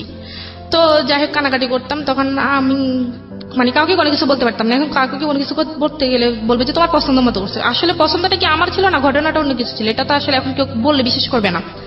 তো যাই হোক কষ্ট মানে মানিয়ে নিতাম। তখন আমি তাকে বলছি যে আমি এখানে থাকতে পারবো না, এত কাজ আমার দ্বারা সম্ভব না, একটা মানুষ রাখুক। আমি তো বলছি যে আমি করবো না, একটা মানুষ রাখুক, তো আমার জন্য একটু হেল্প হয়। তো বলছি ঠিক আছে, আমি তোমাকে আমার সাথে নিয়ে যাবো। তো আমি ওর সাথে আমার নিয়ে যাইবো। নিয়ে যাওয়ার পর ও তখন সিলেট হবিগঞ্জ গেছে। তো আমার মেয়েকে আমি সাথে নিতে পারবো। তখন আমার মেয়ের বয়স 3 মাস। আমার মেয়েকে আমি সাথে নিতে পারবো না। তো আমার মেয়েকে আমি কার কাছে রেখে দেবো? বলে তো তোমার বোনের কাছে রেখে দাও। আমার বোন তখন ক্লাস 8-এ পড়ে। বলে যে তোমার বোনের কাছে রেখে দাও। আমি বলছি না, এতটুকু বাচ্চা আমার বুকে দুধ খায়, এখন ও কিভাবে থাকবে? বলে যে আমি তো কথা জানি না, তুমি যদি বাচ্চা নাও আমি তোমার কি নিতে পারবো না। এখানে তুমি কাজ করো, যাই করো, মরো বাঁচো, এখানে থাকতেই। তখন আমি আমার আমার সাথে কথা বলছি। আমার আমাকে তোর বোন যদি তোর রাখতে পারে তোর মেরে, তো তুই দিয়ে যা। তখন আমার বোনের সাথে কথা বলছি। তো আমার বোন বলে জাফু আমি এতটুকু বাচ্চা কিভাবে সামলাবো? ওর মাকে খুঁজবে। তো আমি বোন তুই একটু কষ্ট করে রাখ, 2-1 দিন হইলে ও ঠিক হয়ে যাবো। ওকে কোলে নিত না, আদর করতো না? কিচ্ছু করতো না, কোলে নিত না। মানে ওকে সহ্য করতে পারতো না। বললাম ও চিল্লাচিল্লি করলে এরকম কথা বলে, তার ওকে কোলেও নিত না। মানুষ। তারপর আমি তাকে রেখে গেছি, আমার বোনের কাছে রেখে গেছি। দুধ মানে যা লাগে কিনে টিনে দিয়ে গেছি। দেওয়ার পর আমি চলে গেছি। তখন মনে করেন এখন ও আমার বুকে দুধ খায়। এখন আমার অবস্থাটা তো খুবই খারাপ। এখন আমি সারাদিন রাত 24 ঘন্টা কাঁদতেছি আমার মেয়ের জন্য। যদি কানাকাটি করি বলে মানে খুব মারে। মানে আমি একটু আপনার মেয়ের ব্যাপারটা একটু জানতে চাই। আপনার মেয়ে কি আপনার কাছ থেকে যথেষ্ট পরিমাণ ফিট পেতো? মানে পেতো না? না, আমার মেয়ে আমার কাছে ছিলই না। তাহলে ও খাবারটা পেতো কোত্থেকে? ওকে আলগা খাওয়াইতো। আলগা খাবারটা কোত্থেকে পেতো? গরুর দুধ? গরুর দুধ, সুজি। তো গরুর দুধ সুজি তো ওই বয়সের জন্য উপযুক্ত না, এটা একটা ভালো খাবার। এখন তো বাবা সেটা কিনে দিত না? না, আমার মানে আমাদের কাছে থাকাকালীন, সম্পর্ক থাকাকালীন আমার মনে হয়নি কখনো আমার মেয়েকে একটা মানে জামা কিনে দিচ্ছে। সম্পূর্ণ কিছু আমার বাবা দিচ্ছে। সম্পূর্ণ আমার কষ্ট হচ্ছে, আমার কষ্ট। আপনি ওর বাড়িতে থাকতেন, তারপর আপনার বাবা দিত? আমার বাবা পাঠাইতো। আচ্ছা। তারপর আমার মেয়েকে আমি রেখে গেছি। রেখে যাওয়ার পর আমার বোন আমাকে রাত্রেবেলা রাত 3টার সময় ফোন দিয়ে বলে আপনার কাবিন নামায় কত যেন ছিল দেনমোহর? 9 লাখ টাকা। 9,01,00,000 টাকা। এই কাবিন নামাটা কি আপনার কাছে ছিল? আমি তো কাবিন নামা দেখিনি কখনো, ও আমাকে দেখাইনি। Okay fine. মানে আরো কত কি বের হবে, এই জন্যই বলি জীবন নাটকের চেয়ে নাটকীয়। হ্যাঁ বলেন। তারপর আমার বোন আমাকে ফোন দিয়েছে। ফোন দেওয়ার পর বলতেছে আফু ও তো খুব কান্নাকাটি করতেছে, তোরে খুঁজতেছে। মানে ও তখন মানে কয় আমার মেয়ের কান্নাকাটি মানে শুনে আমার মা সহ্য করতে না পারে। আমার মা আমার নানুদের বাড়িতে চলে গেছে। যে একটা বাচ্চা মানুষ কারণে এমনিতে মানুষের খারাপ লাগে, আর ও তো একটা বাচ্চা, ওর মা নাই কাছে। তখন রাত 3টার সময় আমার বোনে কি করতো, আমার বোন দীর্ঘ 1.5 মাস কোনো ঘুম নাই। সারা দিনের বেলা যখন যেভাবে মানে পারতো কাটাইতো, রাত্রেবেলা তো ওর মানে এখন রাত্রেবেলা বাচ্চারা তো এমনিতে মাকে খোঁজে, রাত্রেবেলা কি করতো উঠানের মধ্যে সারা উঠান হাঁটতে হাঁটতে তো ও কাঁদতে কাঁদতে কাঁদতে কাঁদতে মনে করেন ঘুমাই যেত। ঘুমানোর পর মনে করেন অনেক সময় কি করে নিঃশ্বাস বন্ধ যেত, এরকম একটা অবস্থা। তারপর আমি ওকে এইভাবে বলার পর ও আমাকে মানে কখনোই ওকে কাছে যাইতে দেয়নি, বলে যে ও ঠিক হয়ে যাবে, বাচ্চা মানুষ এরকম 1-2 মাস থাকলে পরে ঠিক হয়ে যাবে। কারণ আমার বোন মানে আমার মেয়ের মানে প্রতিদান মানে আমার মেয়ের ঋণ আমি কখনোই শোধ করতে পারবো না। আমার বোনের ঋণ, আমার বোন আমার মানে মেয়ের জন্য যতটুকু করছে। আপনার ছোট বোন? হ্যাঁ, আমার ছোট বোন। আপনার ছোট বোনে কি আপনার শ্বশুর বাড়ি গিয়ে থাকতো? না, মানে আমাদের বাড়িতে রেখে গেছি। আচ্ছা, আমার বাবা মা তো আজ পর্যন্ত আমার শ্বশুর বাড়ি কি জিনিস দেখেনি। আচ্ছা ঠিক আছে। তো আপনার ছোট বোনই ওকে পালতো নিজের মায়ের মতো আদর দিয়ে? হ্যাঁ, আদর কেন দিয়ে। রেখে গেলেন আপনার বাড়িতে এত লোকজন আপনার শ্বশুর বাড়িতে? হ্যাঁ, ওখানে গেলাম, এখনো কাজকর্ম, এখন আমি তো এত কাজ করতে পারতেছি না। তো আর শাশুড়ি বা অন্য কেউ দেখেন এই মেয়েটাকে? কেউ দেখে না, মানে সারাদিন ওনাদের বাড়িতে থাকার পর খাট থেকে 2-3 দিন পড়েও গেছে। মানে আমি সারাদিন কাজ করতাম, এখন কাজ করে তো কাজ শেষ করতে পারতাম না, এখন মেয়েকে সময় দেবো কিভাবে? তখন এটা ওকে দেওয়ার পর আমার আম্মারা বলছে, আমার আম্মা ওকে বুঝেছে, পর ও আমার সাথে আমার নিয়ে গেল। তখন মেয়েকে নিবে না, কারণ ও মেয়েকে নিলে ও রাত্রে ঘুমাইতে পারে না। তখন আমি মেয়েরা রেখে গেছি। রেখে যাওয়ার পর আমার মেয়েকে আমার বোনেরা পালছে টালছে প্রায় 6 মাস। আমার মেয়ের সাথে আমার কোনো রকম দেখা হয়নি। 6 মাস পর আমি আমার বাড়িতে আসছি, আসার পরে মনে করেন মেয়েটি আমার কাছে রাখছি। তখন এই 6 মাসে তো মেয়েটা একটু শিখে, এখন মেয়ে আমাকে চেনে না। যখন আমি বাড়িতে আসছি তখন আমি আমাকে চিনে না। এই সময়টাতে এত মানে খুব খুব ট্রেমেন্ডাসলি ওদের মধ্যে চেঞ্জটা হয়। বিকজ আমি তো রিসেন্টলি বাবা হয়েছি, সো আমি নিজেও আমারও একটা মেয়ে আছে, আমার মাত্র 3 থেকে 3.5 মাস বয়স। 1-2 দিন আমার মেয়ের সাথে আমার কমিউনিকেশনটা খুব মানে গ্যাপ হয়ে যায়, কারণ আমি খুব ভোর 5টায় বের হই বাসাতে। মানে আমি খুব নস্টালজিক। আপনি যখন কথাগুলো বলতেছিলেন না, আপনার হাজবেন্ডের চেহারা আমার সামনে ভাসতেছিল। আমার মনে হচ্ছিল আমি কাছে পাই আমি ওকে পেটাবো, বিকজ আমার ভেতরের ফিলটা আমি বুঝতে পারতেছি। আমি সরি টু সে যদি আপনার কথাগুলো সত্যি হয়ে থাকে, he is really not good man. আমি আপনাকে বলতেছি রেডিওতে লাখ লাখ মানুষ শুনতেছে, আপনার মানুষ হওয়ার যোগ্যতা নাই। মানে আপনি আপনার স্ত্রীর প্রতি যেটা করেছেন সেটা তো একটা ভয়াবহতম অন্যায় যদি সত্যি হয়ে থাকে। কথা আমরা দুইজনকে সামনাসামনি বসাইনি। আর আপনার স্ত্রী যেটা বলছে আপনার সন্তানকে নিয়ে, মানে এটা সহ্য করার মতো না। যেটা বলছিলাম যে আসলে ভোর 5টার সময় বের হই, আর ফিরি হচ্ছে রাত 8টা-9টার সময়। তো এই সময় আমার দেখা যায় আমার মেয়ের সঙ্গে আমার ভিডিও কলে কথা হচ্ছে বা কথা, আমার লাইফের স্টাইলটাই এরকম। ইন্টারেস্টিং ফ্যাক্ট হচ্ছে যে সারাদিন পরে বাসায় গেলেও আমাদেরকে তাকায় থেকে চেনে না ঠিক মতো। এই সময়টাতে খুব র্যাপিডলি এই ব্রেনের এই বিষয়গুলো খুব মুভ করে, এবং 6 মাস পরে যদি মা আসল মা যদি বাচ্চার কাছে যায় তো খুব স্বাভাবিকভাবেই তাকে চিনবে না, এবং এটা মার জন্য খুব কষ্টকর, খুবই কষ্টকর। হ্যাঁ বলুন। তারপর আমি আমাদের বাড়িতে গেছি, তখন মেয়েকে আমি আমার কোলে আনতে চাই, মেয়ে আমার কোলে আসতে খুব ছেলে কান্নাকাটি করে। আমার বোনের কোলে গেলে আবার খুবই মানে ভালো, একবারে হাসি খুশি। আমার কোলে আসতে চায় না সে, মানে আমার কোলে আসলে সে মানে খুবই কান্নাকাটি করে, মানে আমাকে দেখতেই পারে না। তখন আমি ওকে বলতেছি দেখো তোমার কারণেই তো আমার আজকে অবস্থা। আমার নিজের মেয়ে আমাকে চিনতেছে না, বলে যে চিনবে একটু কয়েকদিন থাকলে তারপর চিনবে। তো বলে আমি বলছি যে না। তারপর আমি দীর্ঘ 1 মাস ছিলাম, বাট মেয়ে আমাকে কোনোভাবে চিনে না, মানে আমাকে দেখলে মেয়ে চিল্লাচিল্লি করে, মানে এরকম একটা অবস্থা। তো তারপরে যাই হোক কোন রকম প্রায় এরকম 5-6 মাস আমাদের বাড়িতে ছিলাম, থাকার পরে আস্তে আস্তে মেয়ে আমাকে চিনলো। আপনার বোনকে কি মা ডাকতো নাকি? হ্যাঁ, আমাকে মা ডাকতো না, ও আমার বোনকে আম্মু করে ডাকতো। আম্মু ডাকতো না, মাম্মা ডাকতো। তো পরে এখন আমার বোন অবিবাহিত, এখন অপরিচিত একটা কেউ যদি আইসে এরকম অবস্থা দেখে যে আমার বোনকে মারা গেছে, এটা অবশ্যই হ্যাঁ বলবে যে মেয়ের বিয়ে হয়ে গেছে বা মেয়ে বাচ্চা যাচ্ছে। তারপরে আমার বোন আবার একটা সমস্যা পড়ে গেছে কি, ওরে ছাড়া কোথাও যাইতে পারতো না, আমার মাকে তো ইয়ে করতো না, ও কিছু মানে ওকে ছাড়া কোথাও যাইতো। ও যখন আমার বোন আবার মাদ্রাসায় পড়ে, মাদ্রাসায় যাইতে পারতো না, বুকরা গায়ে দিলে চিলেচিলি শুরু করতো, বুকরা ছাপটাই ধরে রাখতো, যাইতে দিত না।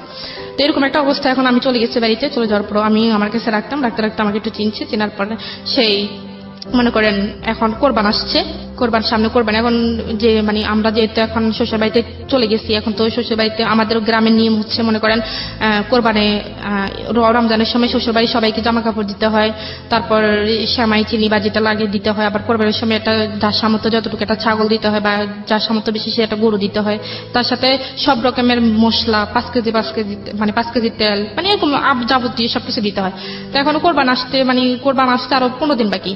তো আসলে আমার শ্বশুর বাড়ির লোক 15 দিন আরো অপেক্ষা করতে পারেনি যে আসলে ওরা দিবে কি দিবে না। তো আমার কি জানি আমার মেয়েকে আমাকে বলতে পারে না, দেখলে আমার মেয়েকে বলতেছে, আমার মেয়ের নাম হচ্ছে হাবিবা।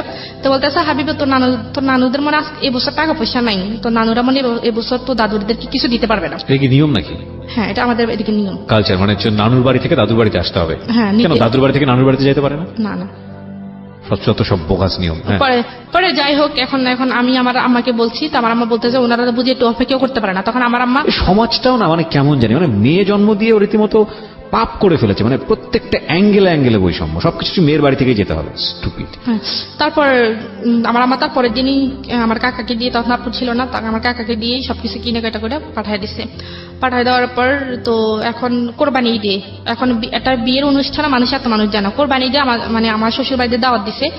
তো আমার শ্বশুর বাড়িতে বলতেছে আমরা শুধু আমাদের আত্মীয় স্বজন, আমরা কি একা একা যাবো নাকি, আমরা যদি যাই আমাদের আত্মীয় স্বজন কি বলবে। তো আমার আম্মা বললো যে ঠিক আছে, আপনাদের আত্মীয় স্বজন যেহেতু আছে, আপনারা দেখেন কয়জন হয়, তো আসেন। তো 180 জন হয়েছে আত্মীয় স্বজন আপনাদের বাড়িতে আসবে কোরবানির ঈদের দাওয়াত খেতে, 180 জন। তো আমার আম্মা তো এখন কি করবে, এখন মুখ বুঝে সব সহ্য করতে হবে। তো আমার আম্মা বলছে ঠিক আছে আসেন। তো আসার কথা বলছে। তারপরে মানে আমার আব্বু আম্মাকে কখনোই বলে নাই যে আপনারা আমাদের বাড়িতে গিয়া একটু দেখে আসেন, দাওয়াত তো দূরের কথা, মানে গিয়ে একটু দেখে আসেন নিজের আসতে খাওয়ার জন্য। আসলে খাওয়ার জন্য। মানে প্রত্যেক মাসে একবার হইলেও ওনাদের বাড়িতে সবাই দাওয়াত পড়ে আমাদের বাড়িতে। তো যাই হোক, এখন তারপর কি হয়েছে এর মধ্যে মনে করে আমার বোন আবার একটা ছেলের সাথে রিলেশন করতো, এখনো হয়তো করে, আমি যে জানি না কি সত্যি কিনা। তো একটা ছেলের সাথে রিলেশন করতে, সেটা আবার সরি এটা বলতে ভুলে গেছি, আমার বোনকে যখন আমার হাজবেন্ড দেখছে বা রবিলে দেখছে, তখন সে আমাকে বলতেছে করে তো তোমাকে একটা কথা বলবো। তা বলে কি কথা, তো বলে যে তোমার আগে যদি তোমার বোনকে দেখতাম না, আমি তোমার বোনকে বিয়ে করতাম। তো আপনার পায়ে জুতা ছিল না? তখন আসলে কি বলবো আমি, তুমি গেলে কি বলো, তো এটা আপনারও কিন্তু ফল্ট, মানে আপনার পায়ে তখন জুতা থাকলে জুতা মেরে দেওয়া উচিত আমি মনে করি। হচ্ছে হলে আমি সরি টু সে, আপনি যদি রিলিজনের জায়গা থেকে চিন্তা করেন তাহলে অফকোর্স এটা একটা অন্যায়, এবং আমি যেটা বলছি সেটা অবশ্যই পাপ। হ্যাঁ, তো কিন্তু যেই ছেলেটা রিলিজিয়াসটিক হতে চলে না, তাকে জুতা ট্রিটমেন্ট ছাড়া আসলে অন্য কোনো ট্রিটমেন্টে যাওয়ার কোনো সুযোগ নাই।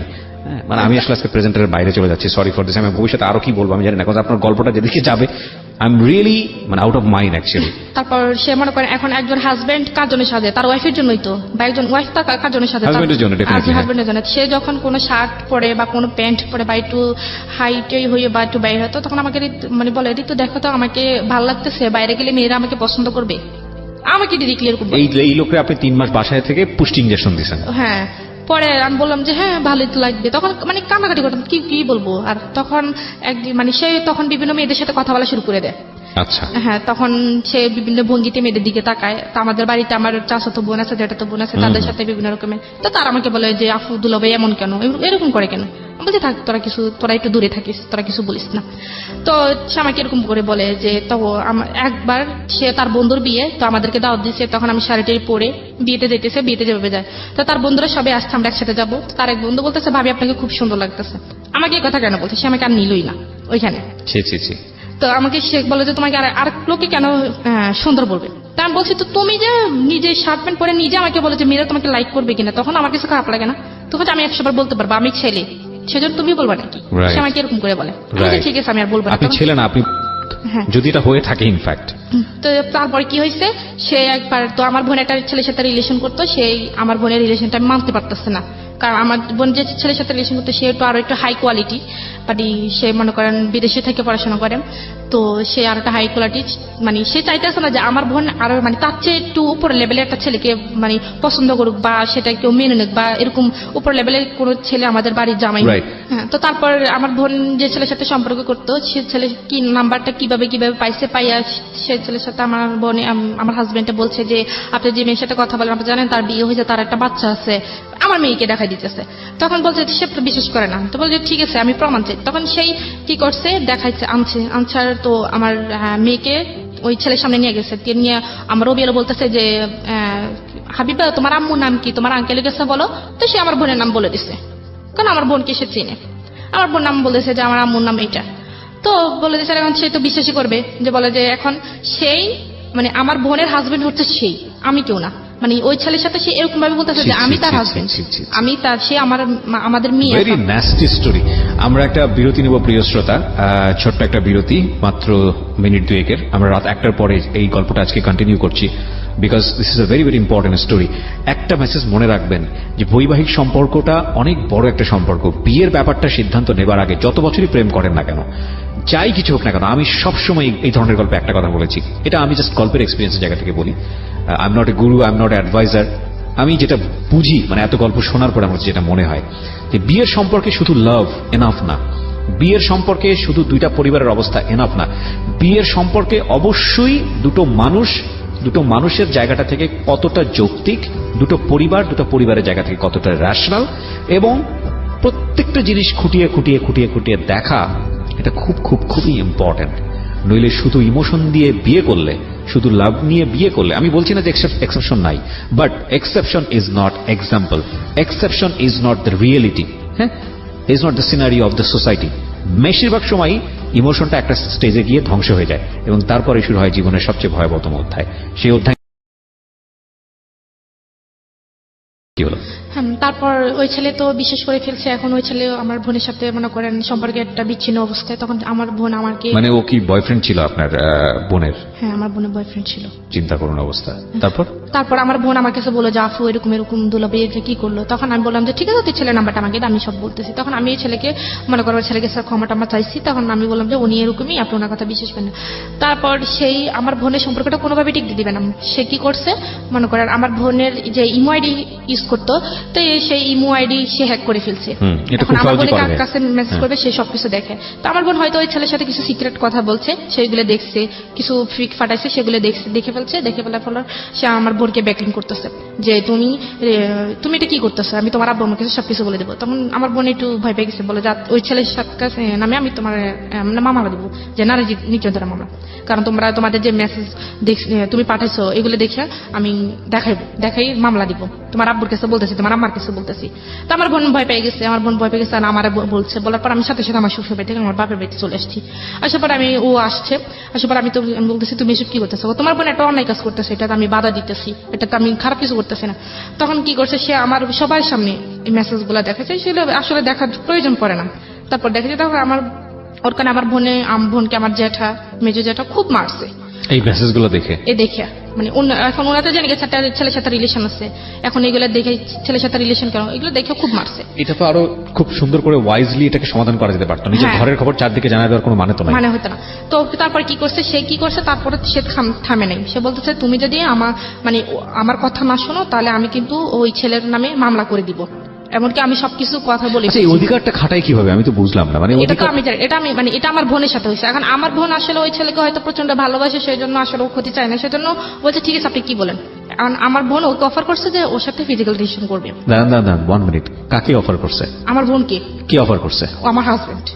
Are you sure? অবশ্যই। আমি একটা ভিডিও ছিল, সেটা আমি নিজেও দেখছি। কিসের ভিডিও? এটা জাস্ট এমনিতেই কিস টিস করছে আপনার বোনকে। হ্যাঁ। সে ভিডিওটা কে করছে? সেই করছে। করে আপনাকে দেখাইছে? আমাকে দেখাইছে। তখন আমাকে দেখা নাই, আমি ওই অবস্থায় আমি ওইখানে চলে গেছি। আচ্ছা, ঘটনাটা শুনি কি হয়েছে। তখন সে আমার বোনকে বলছে, আমার বোন আসলে রাজি হয়নি। ব্ল্যাকমেইল করছে যে তুমি যদি এটা করো, ওনার কথা না শুনে, রবিলের কথা যদি না শুনে, তাহলে সেই ওই ছেলের নামে মামলা করে দিবে, নারী নির্যাতনের মামলা করে দিবে। এমনকি সে তার সবকিছু ওকে আছে, শুধু একটা ফোন যাবে, মামলা হয়ে যাবে। তাকে বাড়ি থেকে তার ফ্যামিলি সহ তাকে নিয়ে যাবে, এরকম একটা দেখেছে।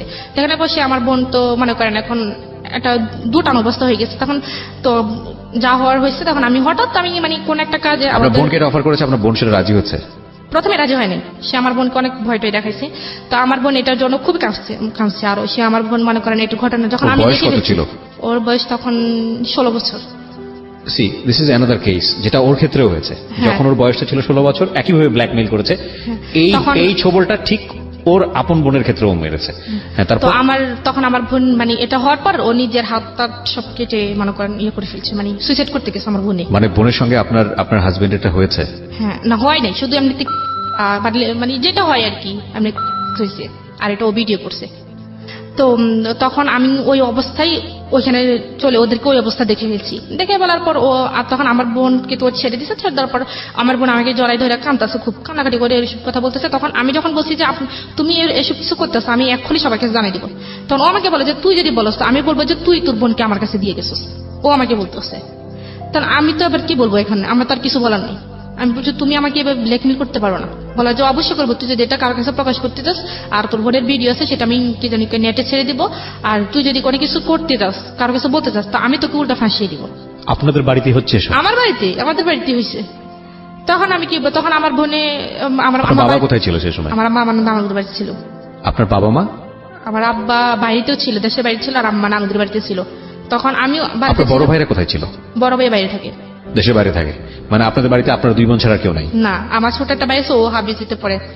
তার মানে আপনাদের বাড়িতে শুধুমাত্র আপনারা 2 জন? হ্যাঁ, আর আর আপনার দাদু মেয়েটা? আছে। দাদু ধরেন আমাদের তো নতুন বাড়ি পুরান বাড়ি যেটা বলে, দাদুরা পুরাতন বাড়িতে থাকে আর আমরা নতুন বাড়িতে।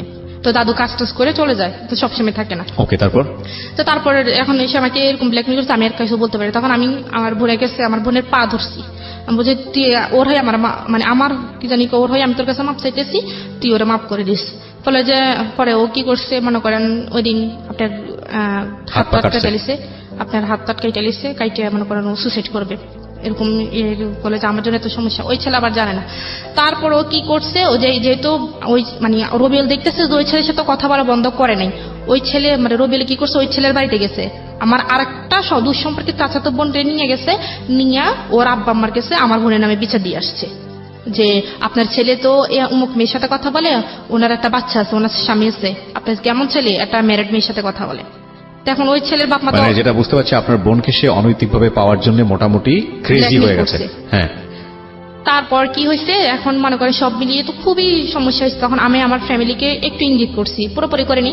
তো আমার আব্বু বলতেছে তোমার এখানে থাকার দরকার নাই, ডিভোর্স হয়ে যাক, এখানে থাকার দরকার নেই। এরপরে মনে করেন ওই ছেলের সাথে অনেক সমস্যা করছে, তারপরে বলছে যে ডিভোর্স হয়ে যাক। আমি বলছি যে আমার আব্বা আমার মেয়েটা কি হবে, আমি হয়তো একটা ভালো ছেলে পাবো, ও একটা ভালো মেয়ে পাবে, আমার মেয়েটার কি হবে, আমার মেয়ে তো মা হারালে বাপ হারালো, ওদের সমস্যা না, আমি মেয়ের ব্যবস্থা করতেছি। তো আমার বাবা কি করছে, ওরে ডিরেক্টলি বলছে যে আমার মেয়ে আসা চাইরা দাও, আমার মেয়েকে তুমি পাইবা না, তুমি একটা ডিভোর্স লেটার পাঠাতে। এখন ও যদি ডিভোর্স পাঠাতে যায় তাহলে সম্পূর্ণভাবে কিন্তু আমি সবকিছু পাও না, কারণ আমার যে কাবিননামা বা আমাদের যে সবকিছু নিয়ে গেছে এগুলো তো মানে আমি আইনগত ভাবে আমি পাই, তো সেজন্য ও আমাকে ডিভোর্স দিচ্ছে না। না না না, এটা তো আপনি, আচ্ছা এটা একটা ভুল ধারণা। আমি আজকের অনুষ্ঠানের মধ্যে বলে দিই, দেনমোহরের বিষয়টি যে কেউ যে কোনো পক্ষ থেকে ডিভোর্স দিলে পাবে। যদি মেয়েটাও ডিভোর্স দেয় তাহলেও পাবে, ছেলেটা ডিভোর্স দিলে তাও পাবে। কিন্তু আমরা একটা ভুল প্রেডিকশনের মধ্যে থাকি যে আমরা মনে করি যে মেয়েটা ডিভোর্স দিলে ছেলেটা এটা দিতে হয় না। এটা একটা সম্পূর্ণই ভুল ধারণা। এটা মেয়ের ন্যায্য অধিকার, এবং এটা যেই ডিভোর্স দেখ না কেন এটা মেয়ে পাবে। হ্যাঁ, এটা আজকের অনুষ্ঠানের পরে যদি কারো এই ধরনের একটা ভুল ধারণা থেকে থাকে তাহলে এই ধারণা থেকে বের হয়ে আসুন। আইনত এটা হচ্ছে, যদি ডিভোর্সটা মেয়ের পক্ষ থেকে হয়, মেয়ের দেনমোহর অবশ্যই পরিশোধ হতে হবে। সেটা ডিভোর্স মেয়ে দিলেও পাবে, এবং ছেলে দিলে তো কথাই নেই। হ্যাঁ বলেন। তারপর মনে করেন এরকম কিছু হয়েছে, এখন তারা আমাকে ডিভোর্স দিবে না, মানে এরকম আমাকে মনে করেন নানান ভাবে টর্চার করতেছে, আমার গায়ে হাত তুলতেছে, খুব হাত তুলতেছে। একবার ওদের বাড়িতে মানে তারপরে আমি যখন ওদের বাড়িতে গেছি তখন ও মানে পকেটে 200 টাকা রাখছে, এটা আমি জানি না। এখন ওর ভাইরা আছে, ওর একটা ভাই আছে, ও আবার একটু হাত লাড়ে, মানে ছোট্ট টাইপের আর কি, মনে করেন 100-200 টাকা পাইলে গুলো নিয়ে যায়। তো আমাদের রুমে, আমরা যে রুমে থাকি রুমে পকেটের ভিতরে 200 টাকা রাখছে। রাখার পর এখন ধানের দিন আসছে, আমরা ধানটা নিয়ে সবাই বাইরে কাজে ব্যস্ত। ও দুপুরবেলা আমার হঠাৎ খাইতে গেছে, আমাকে বলতেছে আই চোরের ঘরে চোর, তুই আমার টাকা দে, মানে ডিরেক্টলি সবার সামনে। আমি তো মানে অবাক হয়েছি, কি আমি টাকা কিসের চোর, কিসের টাকা, তোর যে আমি পকেটে 200 টাকা রাখছি, তুই আমার টাকা নিচ্ছিস না, তুই আমার টাকা দে। আমি বলছি খোদার কসম আমি টাকা নেই, আমি করার সেবে হাত দিয়ে রাখতে পারবো, আমি টাকা নিই। তো সে আমাকে খুব গালিগালাজ করছে। গালিগালাজ করার পর আমি মানে এভাবে বলছি যে আমি বলছি আল্লাহ যে টাকাগুলো নিছে সে আল্লাহ তার বিচার করে। আজ যে যাই মানে যে তাকে মানে অবিচার অন্যায়ভাবে তাকে গালিগালাজ করছে, তাকে যেন আল্লাহ বিচার করে, আমি এভাবে বলছি। বলার পর আমি দরজাটা লাগিয়ে ফেলছি। সেই গোসল করতে গেছে, গোসল করে আইসা মানে 5 মিনিটও দাঁড়ায়নি। আমি বলছি যে তুমি একটু দাঁড়াও, আমি জামা কাপড় চেঞ্জ করতেছি, তুমি একটু দাঁড়াও, আমি জামা কাপড় চেঞ্জ করি। কারণ আমার পাশের আমি আমার শ্বশুর, বাইরে দরজার সামনে আমার দেবর আছে, তাহলে আমি তাদের সামনে কিভাবে এই অবস্থায় দরজা খুলি। দরজাটা খোলার দেরি হয়েছে কেন, সেই দরজা মরজা ভাঙ্গে আমার শ্বশুর আমাকে খুব গালিগালাজ করছে। তখন তার হাতে একটা বাঁশের একটা কাঁচা ছিল, তো সেটা আইনা আমি ভাবছি, আমি জানতাম যে দরজাটা খুলিস আমাকে মারবে, তো এভাবে যে মারবে আমি জানি না। তো আমি মানে তার ভয়ে আমি দরজার পাশে লুকিয়েছিলাম। সে ওইখান থেকে আমাকে আইনা কাঁচা দিয়ে মানে প্রায় 10-16-17টা বাড়ি দিয়ে দিচ্ছে। তখন সে তার মানে আমার শ্বশুরে মানে আয়সা একটু না ধরে তাকে বলতেছে, মানে এভাবে বলছে যে মার, ভালো মতে মার, এরকম কইটা বলছে। Nothing to say. This is a violence, man. This is definitely violence. পুরা পারিবারিক violence. Oh God. কি স্ল্যাং!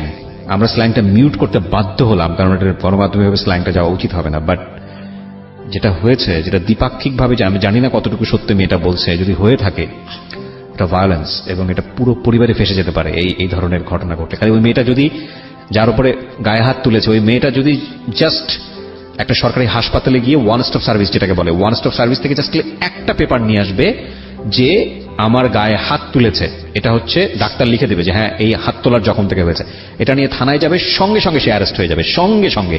বাংলাদেশের নারী নির্যাতন আইন এতটা কঠিন, এতটা প্রখর। কি করলেন আপনি তারপর? তারপর আমার যে জায়গায় বাড়িছে সে জায়গায় রক্ত কালো হয়ে জমাট বেঁধে গেছে। হ্যাঁ, তো তারপর আমার আম্মুরে খবর দিচ্ছে, আমার আম্মা আসছে, আইসা আমার আম্মার মানে উল্টা আমার নামে সত্য মিথ্যা যা আছে আমার আম্মার কাছে বললে আমার মানে আম্মার আর আমার মাঝে একটা ভুল বুঝাবুঝি রাখছে। তখন আম্মা আমার কথা বিশ্বাস না করে ওদের কথা বেশি, তখন আমি এগুলো দেখাইছি, দেখানোর পর বলতেছে তোর দোষে তুই মার খেয়েছিস এগুলো বলছে। তখন সে আমাকে কোনো ওষুধপত্র কোনো কিছু কিনে দেয় না। তখন আমি অনেকদিন ব্যথায় ভুগছি, ভোগের পরে আমি আমার আব্বুর কাছে বলছি, আব্বুর কাছে আমি ছবি তুলে পাঠিয়ে দিছি যে দেখেন আমাকে কি করছে, মানে এই গায়ের যে আঘাতের ছবিগুলো, মানে যে জমা জখমগুলো। ওটার ছবি তুলে পাঠাচ্ছি। তো আমার আব্বু বলতেছে ঠিক আছে তুই এক্ষুনি চলে যা। তো আমি বলছি ওরা তো আমার যাইতে দিব না। তখন সে বলছে যে কি আমার শ্বশুর কাছে ফোন দিয়েছে, আমার আব্বু বলতেছে যে আমাদের বাড়িতে একটা কাজ আছে, মেয়ের একটু পাঠান, 2 দিন থেকে চলে যাবে। তখন আমি আমার মেয়েরে নিয়ে চলে গেছি। চলে যাওয়ার পর আমার আব্বু বলছে যে ওরে ফোন দিয়েছে, তো তুমি আমার মেয়ের সাথে আর কোনো সম্পর্ক রাখবে না, আমাকে আমি 1 মাসের মধ্যে আমি ডিভোর্স লেটার পাঠাইতেছি। তখন সে কি করছে, আমার আব্বার কাছে মাপ টাপ চাইছে, সাইয়া সে আমাদের বাড়িতে গেছে বৃহস্পতিবার গেছে, শুক্রবারের দিন সে আমার মেয়েকে বলতেছে যে আমি মেয়ের ওরে নিয়ে একটু হাবিবের নিয়ে একটু দোকান থেকে ঘুরে আসি। তখন তো আমি আর জানতাম না তার বুঝতে মনে পারছি, কিছু, চুরি করে নিয়ে চলে যাবে। চলে গেছে। হ্যাঁ, তার থেকে আর দেয় যায়নি, তার থেকে প্রায় 2 মাস হয়ে গেছে। 2 মাস হয়ে যাওয়ার পর সে আর কোনো যোগাযোগ রাখে নাই তার সাথে। তাদের সম্পূর্ণ সিম তারা চেঞ্জ করে ফেলছে। এটা কতদিন আগের ঘটনা? এটা আরো ধরেন 4 মাস আগের ঘটনা। আচ্ছা, তারপর সম্পূর্ণ সিম চেঞ্জ করে বলছে। তখন আমি খুব কানাকাটি করছি, তখন আমি নিজে তো যাইতে পারবো না। তখন আমি আমার এক কাকারে পাঠাইছি, আর আমার কাকা ওইখানে গেছে, ওইখানে ওনাকে সবাই ধরছে, মারধর করবো, ওনারা এটা করবো। তখন আমার কাকা ভয়ে চলে আসছে যে ওইখানে ওনারা ভালো ব্যবহার করতেছে না আমার সাথে, আমি যেতে পারবো না। তখন আমার বাবা বলছে যে ঠিক আছে এই বিয়ে এখানে তোর ভাগ্যে নাই, তোর মেয়ে যদি তোকে যদি তোর মেয়ে মা বলে মনে করে তাহলে তোর মেয়ে তোর কাছে একদিন ফিরে আসবে, এটা মনে রেখে তারপর আমার আব্বারা ওইখান থেকে কোর্টে ইয়ে করে ডিভোর্স লেটার পাঠিয়ে দিচ্ছে। তো ও নাকি রিসিভ করে না, ওইটা আবার কাজে খুশি চলে গেছে। কতদিন আগে পাঠিয়েছে? 3 মাস আগে পাঠিয়েছে। 3 মাস আগে পাঠিয়েছে। ডিভোর্স লেটার এক পক্ষ থেকে পাঠানোর পরে 3 মাস 13 দিন অতিবাহিত হলে সেটা অ্যাক্টিভ হয়ে যায়। সো আপনার যদি 3 মাস 13 দিন অতিবাহিত হয়ে থাকে তাহলে অলরেডি ডিভোর্স হয়ে গেছে, যদি প্রসিডিং এ কোনো ঝামেলা না থাকে। আমি তার আগে আপনাকে একটা কথা বলতে চাই। একটা কথা হচ্ছে, মেয়েটাকে যে নিয়ে গেছে শুধুমাত্র জিঘাংসা থেকে, মেয়েটাকে তো লাভ করে না সে, তার ফ্যামিলির কেউই লাভ করে না, শুধুমাত্র রাগারাগির পর্যায়ে থেকে সেই জিনিসটা করেছে। আমাকে কষ্ট দেওয়ার জন্য। আপনি স্টেপ নেননি কেন? লিগ্যাল কোনো স্টেপ নেননি কেন? আপনি ওকে ইজিলি ডিভোর্সটা কেন দিলেন? আমি ডিভোর্স দিচ্ছি কারণ আমার বাবা তো সবকিছু জানে না, আপনি ডিভোর্স তো অবশ্যই দিবেন, কিন্তু আপনি কেন মামলা করেননি? মামলা করে আমার বাবা মামলা করতে চায়নি, কারণ মামলা করলে মনে করেন এখানে মানুষ হাসাহাসি হবে, সেজন্য বা মান সম্মানের দিকে তাকিয়ে আমার বাবা মামলা। এটাই সবচেয়ে বড় ভুল, এটাই সবচেয়ে বড় ভুল। আর কত হাসাহাসি অফ হবে বলেন? হাসাহাসি কি কম হয়েছে? ওর তো শাস্তি হওয়া উচিত ছিল। এত বড় শাস্তির পর আপনারা ছাড় দিয়ে দিলেন, এটা আপনাদের অনেক বড় একটা অপরাধ। আপনারা যা বলেছেন এখানে সেটা যদি সত্যি হয়ে থাকে, একপাক্ষিক, আমি আবার বারবার বলছি, কারণ আমি হয়তো আপনার হাজবেন্ড এখানে সামনাসামনি থাকলে সে হয়তো তার বলার যুক্তি ছিল, যদি আপনি যা বলেছেন সবকিছু সত্যি হয়ে থাকে তাহলে আপনাদের অবশ্যই মামলা করা উচিত ছিল। আপনার সন্তানকে ফিরে পাওয়ার জন্য, আপনার সন্তানের বয়স কত? আমার 2.5 বছর। 2.5 বছর। আপনার সন্তানকে পাওয়ার আপনার লিগ্যাল রাইট আছে, আপনার সন্তানকে পাওয়ার জন্য আপনার মামলা করা উচিত। আপনি কেন? আমি আজকে সবাইকে রেডিওর মাধ্যমে বলছি, সবার প্রতি রেসপেক্ট রেখে বলছি, যদি এইরকম নির্যাতনের শিকার কেউ হন, যদি, তাহলে আপনারা যেটা করবেন সেটা হচ্ছে কন্টিনিউয়াসলি, যদি এরকম নির্যাতন হয়ে যায়, যদি মনে করেন যে না সংসারটা আসলেই হবে না, সম্ভব না, তাহলে নইলে এই ধরনের স্টেপে যাওয়া উচিত হবে না। কারণ এটা অনেক সময় হিতে বিপরীত হতে পারে। যে আপনি যদি মনে করেন যে সংসারটা আসলে হবে না এবং আপনি বঞ্চিত হচ্ছেন, একটা ডিসিশন যদি আপনি নিয়েই ফেলেন, সরকার কিন্তু প্রুফ ছাড়া, আইন কিন্তু প্রুফ ছাড়া এক কলমও নড়ে না। এইরকম নির্যাতন হলে অবশ্যই আপনার ডাক্তারের কাছে গিয়ে একটা প্রুফ নিয়ে আসা উচিত যে আপনার উপর নির্যাতন হয়েছিল। জীবনের কোনো একটা পর্যায়ে গিয়ে, যে কোনো একটা সময় গিয়ে আপনি অ্যাকশনে যেতে পারবেন। সুতরাং আপনি অনেক বড় ধরনের ভুল করেছেন আমি বলবো। আপনি আজকে মন খুলে কথা বলার জন্য এখানে এসেছেন, কারণ আপনি হয়তো কাউকে সলিউশন দিতে আসেননি, বা আপনার জীবন গল্প শুনে কে কোন লেসন পেল সেটার জন্য আপনি এখানে আসেননি। আপনার মেয়েটা কি অবস্থায় আছে সেটাও আপনি জানেন না। তারপরেও আমি আপনাকে একটা প্রশ্ন করব, সেটা হচ্ছে, কি মনে হয় আরো আগে যদি চলে আসতেন তাহলে জীবনটা আরো সুন্দর হতো না? এখন এটাই মনে হয় যে তখন যদি, তো আমার বারবার এটাই মনে হয় যে যখন প্রথম ফিজিক্যাল রিলেশন হয়েছে তখন যদি আমি আমার মনটাকে চেঞ্জ না করে তখন যদি আমি চলে আসতাম, কারণ আমার exactly that is the point, that is the lesson of the story. বাংলাদেশের সামাজিক প্রেক্ষাপটে অনেক মেয়েই আছেন, এবং আমাদের সামাজিকতার লেসনটাই এটা, যারা শারীরিক সম্পর্কটাকে এত বড় কিছু মনে করে পুরো জীবনটাকে বলি দিয়ে দেন। That is absolutely wrong, absolutely wrong. এবং আমি আবারও বলতেছি, এটা 100% রং। আমরা এই আয়ামে জাহিলিয়া যুগের বসবাস করি না। একটা শারীরিক সম্পর্কের জন্য পুরো জীবনটা শেষ হয়ে যায় না। Please be remember this. ওর মুখ থেকে এটা বের হয়েছে, আমি এটার জন্য ওয়েট করতেছিলাম যে কথাটা ও বলুক। যদি ও ওই সময়টা চলে আসতো তাহলে ওর জীবনটা আজকে অন্য জায়গায় থাকতে পারতো। আপনি লেখাপড়ার পরবর্তীতে কন্টিনিউ করেননি, রাইট? করতে জানি আমাকে। এখন কি অবস্থা? পড়াশোনা করবেন, ভবিষ্যৎ পরিকল্পনা আছে কোনো কিছু? এখন এরকম অবস্থায় এরকম পরিকল্পনা আছে। এখন আমার বাবা তো আমাকে পুরো সাপোর্ট দিতেছে, বলতেছে যে তুমি যা হয়েছে তুমি ভুলে যাও, যেটা এটা তোমার জীবনে একটা অ্যাক্সিডেন্ট। কিন্তু আমি ভুলতে পারতাম, যদি আমার একটা মেয়ে না থাকতো তাহলে আমি অবশ্যই বলতে পারতাম। কিন্তু আমি আমার মেয়েটাকে খুব মিস করি, যে মাঝে মাঝে তার নাম্বারে ফোন দিই যে মেয়ের সাথে কথা বলার জন্য, কিন্তু তার নাম্বার কোনোভাবে আমি অপশন পাই না। খুব কঠিন। আমি আপনাকে একটা কথা বলি ঋতু, এর পরের পরিস্থিতি হয়তো বা আরো কঠিন হবে। তাওয়াক্কাল তো আল্লাহ, আল্লাহ সবার ভালো চান, হয়তো কঠিন হবে না। আমি যদি কঠিন হয়, এমন হতে পারে আপনার পরিবার থেকে আপনি হয়তো নেগলেক্টের শিকার হবেন। আল্লাহ না করুক, আপনার বাবা হয়তো আপনার খুব ভালো, হ্যাঁ, হয়তো আশীর্বাদ হিসেবে এসছে। তারপরেও দেখবেন যে একটু এদিক ওদিক হলে হয়তো অন্যরকম কোনো কথা বলবে, নিজের কাছে সহ্য করতে পারবেন না। সুতরাং আমি আপনাকে বলবো পড়াশোনাটা কন্টিনিউ করেন। আপনার বয়স কত এখন? এই তো 19 চলতেছে। 19 চলতেছে। আপনি এসএসসি পাস করেছেন, রেজাল্ট কি ছিল?